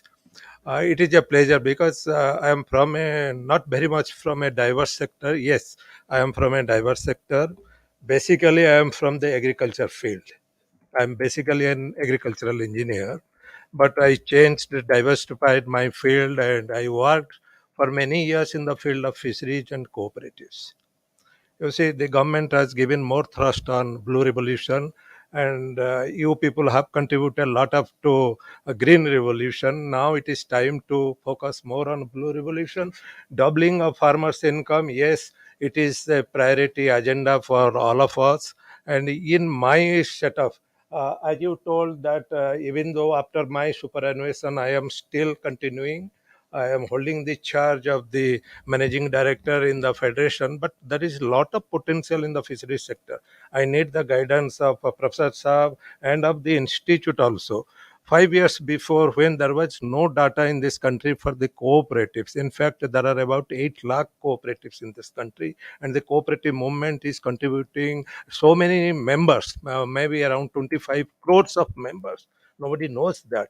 And if you take at the fisheries sector, there are about 22,000 primary fisheries cooperatives in this country with a membership of 3.5 million. When there was no data of the fishery cooperative sector, we organized the data collection work and individually going to each of the primary society. But the thing is that now we are a separate ministry of cooperation. Government have a separate ministry of fisheries, animal husband and dairying. But the thing that is that while integrating, our focus is somehow changing somewhere. Now this institute can think of how to focus. We will have to empower these 22,000 primary fisheries cooperatives. When I, sir, look into the budget, in the budget, they are now empowering the primary agricultural cooperative societies. Computerization of primary agricultural cooperative. Why not the computerization of primary fisheries cooperatives or primary labor cooperatives? They are basically illiterate, they are basically weak, they have many social innovations. Then you are making a target to achieve of 1 lakh crore exports by 2025. Now we are having about 50,000 crores of exports. So when you cannot empower these fisheries cooperatives, 3.5 million of members, then the thing will be very difficult. Being in the fisheries sector, and I have worked in the diversified field, particularly not only agricultural engineering, I want entrepreneurship management in fisheries cooperative sector, and people should look forward to work in the fisheries sector.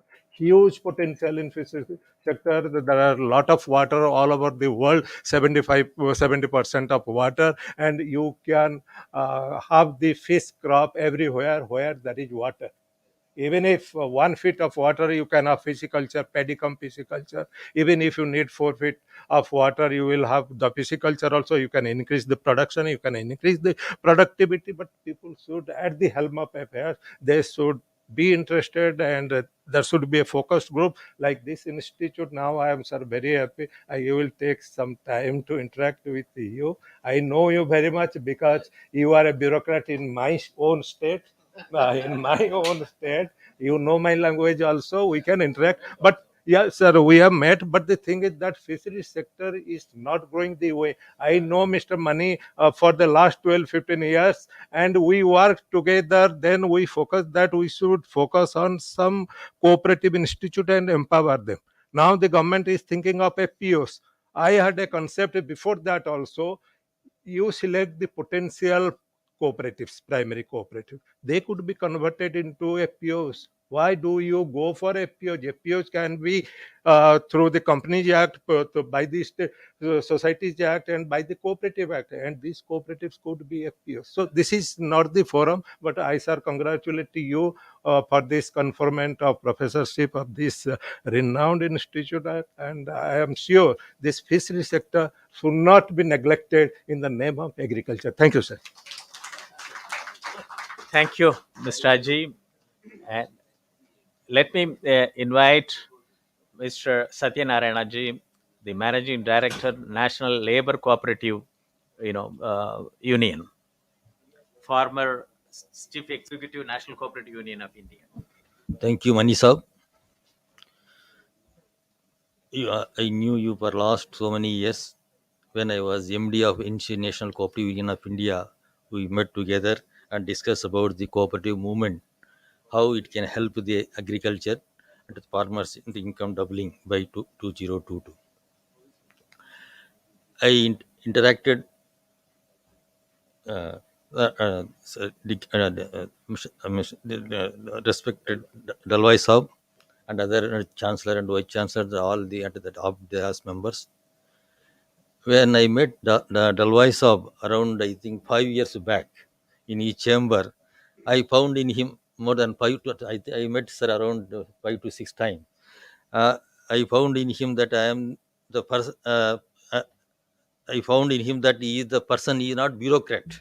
He is supposed to be have been professor. Now today that dream, I think I realize that one. You see, the word bureaucrat means immediately people will think that we can say that start and that is asking so many queries without doing much work. So in case of Dalwai Saab, the moment we came over there to talk about the some about the grants or some etc., and he was sitting with some other and that is bureaucrat. So he immediately told that bureaucrat that okay भाई थोड़ा grants ज़्यादा दे दो, क्या होता है काम करता है तो अच्छा होता है. So that is inspiration. Even my own staff, but one 2 3 employees also came during the day to meet the ministry office. So they also told me, sir, yes sir, Dalwai Saab ke, and the type of and that is bureaucrat we didn't find so far for last 20 years in their service time. So I really and that is happy that we are receiving this the award, and also from the prestigious institute and the university. And further, sir, one more thing. I sorry.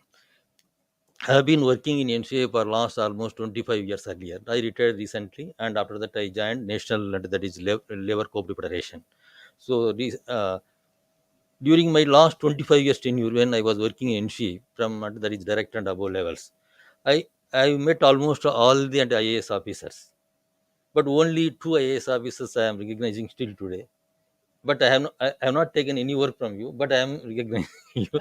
Second thing is one Mr. Mohan Kandaji, and he was the Secretary Agriculture. So you two were not appearing at any point of time bureaucrats. Simply just want to kind of, make the work to happen.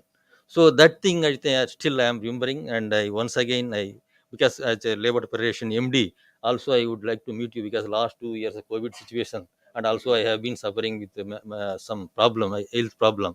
I could not meet you. Definitely, just I will come as an MD of Labor Cooperative Federation to meet you and to discuss with you about the various issues. And also, Manish have already told me that and we can have some MOU with this university, so that and that is the work of the Labor Cooperative Federations can be carried forward to help the laborers so that they can be engaged better employed. Thank you. Thank you very much, Satyanarayana ji. And today he said that even though he's on, he had a massive heart attack 3 months back, and today he has come only to participate to see you, you know, and this is, and we have been discussing with him that he would like to adopt a blockchain technology in his labor cooperative societies management. And with his vast experience, that's how he would like to get associated with the Soviet Institute of Engineering Technology to promote technology based these labor cooperative societies management. Thank you very much. And I would like to request to Mr. Dr. Sumit Parikh. He's also signed an MOU. He is an young entrepreneur. He worked in China for more than 6 years, and he is promoting agricultural e-commerce in a very big manner. Even during the COVID situation, he was able to train more than 1,600 people made as a franchises to work with Amazon value chain. Dr. Sumit, what 2 minutes?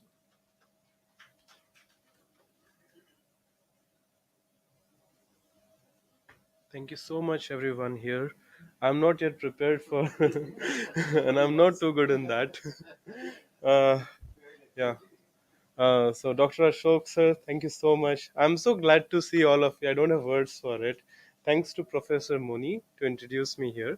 One thing I would like to tell when we started this institute, which I wanted to start in technology, called Indian Institute of E-commerce, the idea was to actually not just train people about e-commerce, but to actually get them practical learning and get them jobs, startups, and help these entrepreneurs to export Indian products.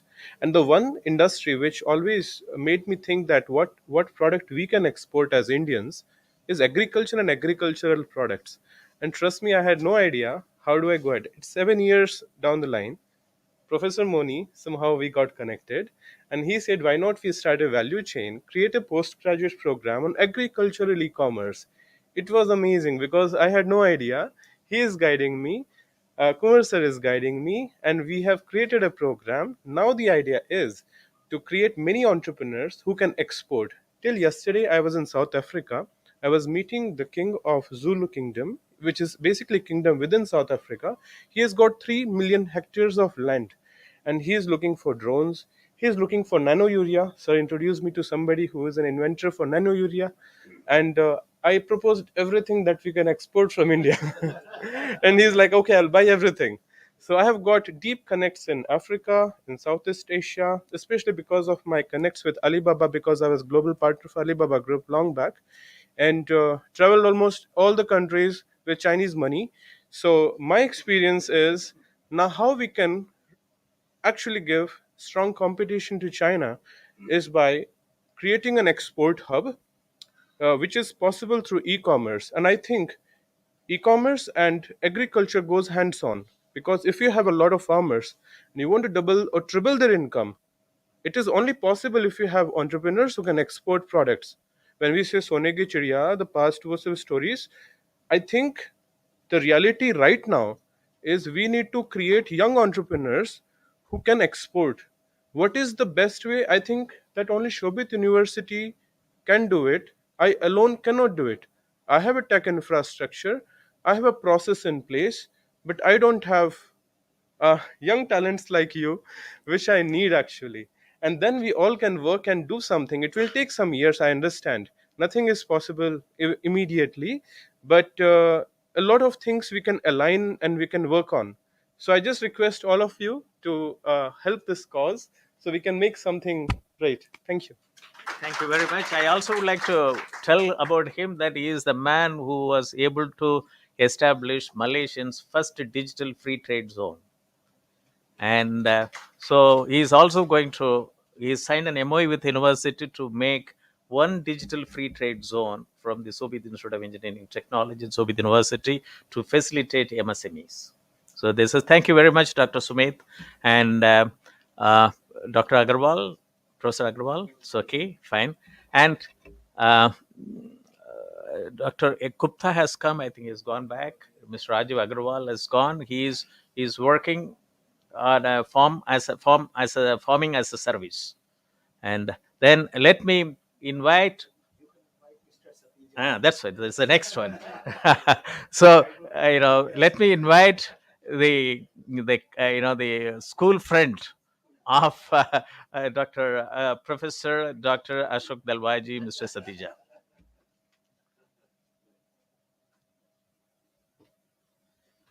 Thank you, Professor Dr. Moni, the Chancellor of the University, the two Vice Chancellors, and my dear friend Ashok, Professor, Doctor. His doctorate, not in one, he has doctorate, I think four doctorates with him, which probably you may not be knowing. I'll talk about Ashok first, and then my impression of where I've come. Dr. Ashok Dalwai, our friend of more than 50 years. We know each other since 1968. We had schooling together. In Sainik School, Bijapur. Of course, he is from Karnataka. I am from Haryana. We traveled 2,000 kilometers every 6 months to go to the school. He is the brain behind carrying most of us. Like I'll say, the present situation is that we have alumni of our school. We call Ajit Alumni Association. We call ourselves as Ajits because our motto of our school is Ajit hai, Abit hai. That's we are invincible, we are fearless. And what he is guiding us in the Ajit Alumni Association at the moment is that how an alumni can help not only the alumni, the alma mater, and ultimately the vision is to go to the society, how we can help the society. And this is a recent task which he has taken up. He's leading that task. We have alumni from the age of 17 years to 71 years. A person who passes out after 12th and the person who has passed out in 1967. So you can imagine the age variance that is there. So Ashok has been our favorite amongst our class, not only our class but our school. So it's my privilege to come here. He, in fact, yesterday he just asked me if you're free, please do come. I stay close by in Noida. Uh, about myself, I'm an engineer by qualification. Then I joined Indian Oil and worked with Indian Oil till last 3 years. I've been superannuated. I retired as executive director with Indian Oil, a Fortune 500 company. And as far as I know, and I can say, the best in the PSUs, the best in the country, and the top PSU in the country. Now, my impression about Shobit, in fact, till yesterday, I was not knowing what Shobit University is. I had the moment I received his invitation, once I can, if I'm free, I would come. I went through something, but of course, coming here has given me something more. Knowing about what Shobit has been doing, is doing, and can do, I'm really impressed. And I'm sure Shobit has wishes of all over. With young chancellor, of course, he says he's not young, but he's definitely young. There is no doubt. The age is only a number, but of course, the way I heard him in his room, I am the way I heard him, 68 times younger to him. that's right. And seeing the August gathering, I'm very happy. And thank you so much for asking me to speak few words. Thank you so much. Thank you very much. Yesterday, I received in my WhatsApp that by sending the photograph, the small photograph invitation with of Dr. Ashok Dalwai. Send it that Professor Moni, Professor Ashok Dalwai is getting the honorary professorship in your university. He is our senior, from the Sainik school, and he has been declared as a visionary in the school. And we know that, even though I'm a junior, and we know about him, and it is very nice that Soviet University is giving this honor to him. And it's very nice. His name is Dr. Nagaraj Reddy. He is the chairman of the NR group. He's by profession he is an MBBS doctor, but he has gone into various data analytics, and he has now taken over his father's position as the chairman of the NR groups. And then the next is that during the talk of Professor Dr. Ashok Dalwai, he also mentioned about Major General Education, and he was able to have a link between his Sainik school and the Major General Education, Major General Dr. Sunil Chandraji. Thank you.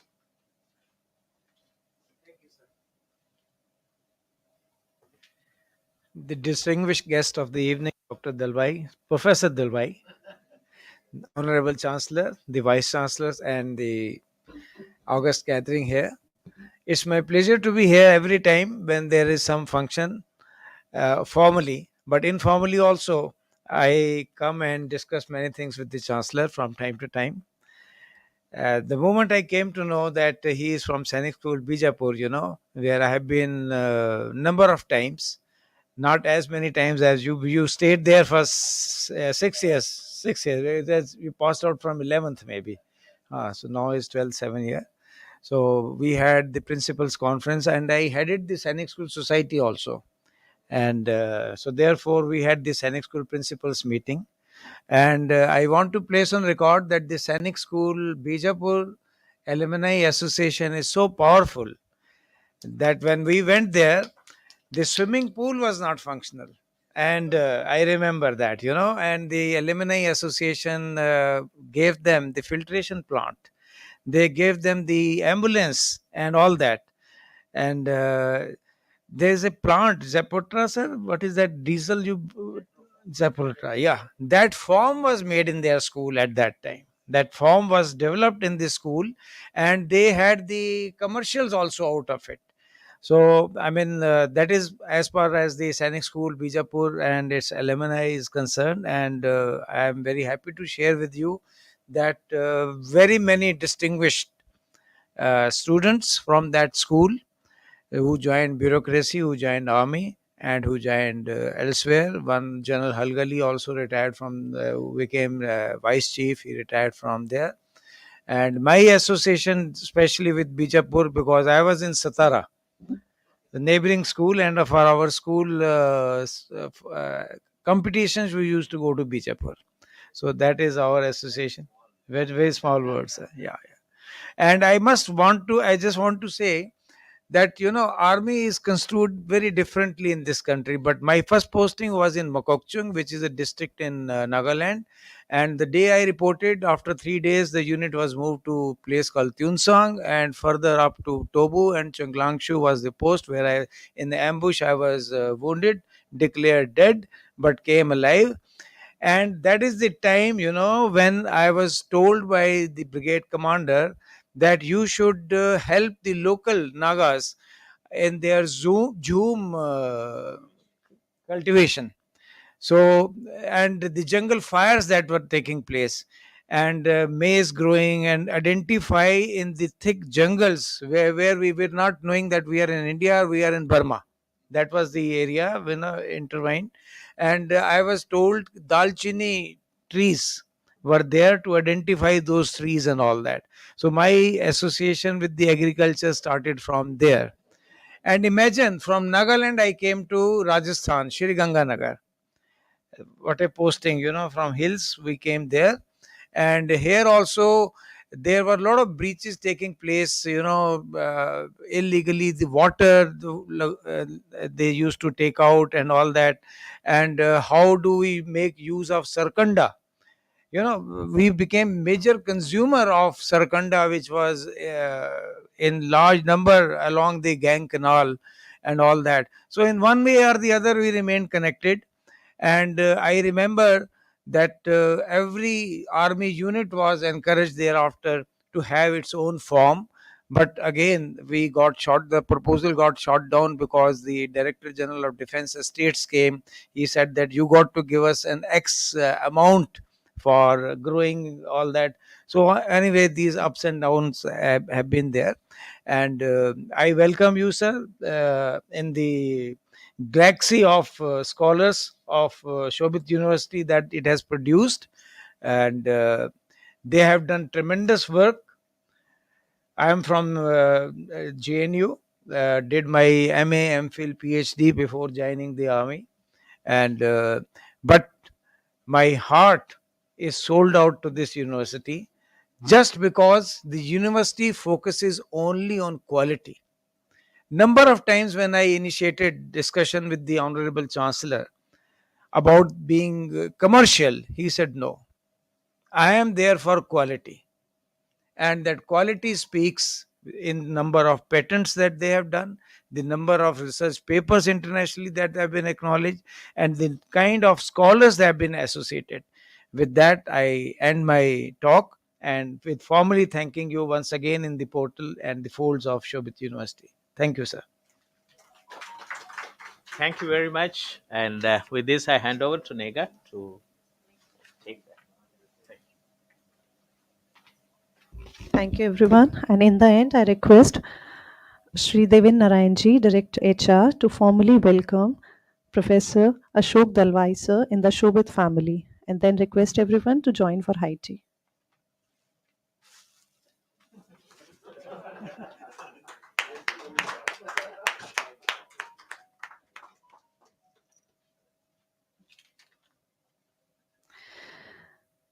Thank you, everyone, for sparing your valuable time. Thank you, Honorable Chancellor, sir. Thank you, Vice Chancellor, sir, faculty members, eminent guests. Now I request everyone to kindly join us for tea on third floor. Thank you.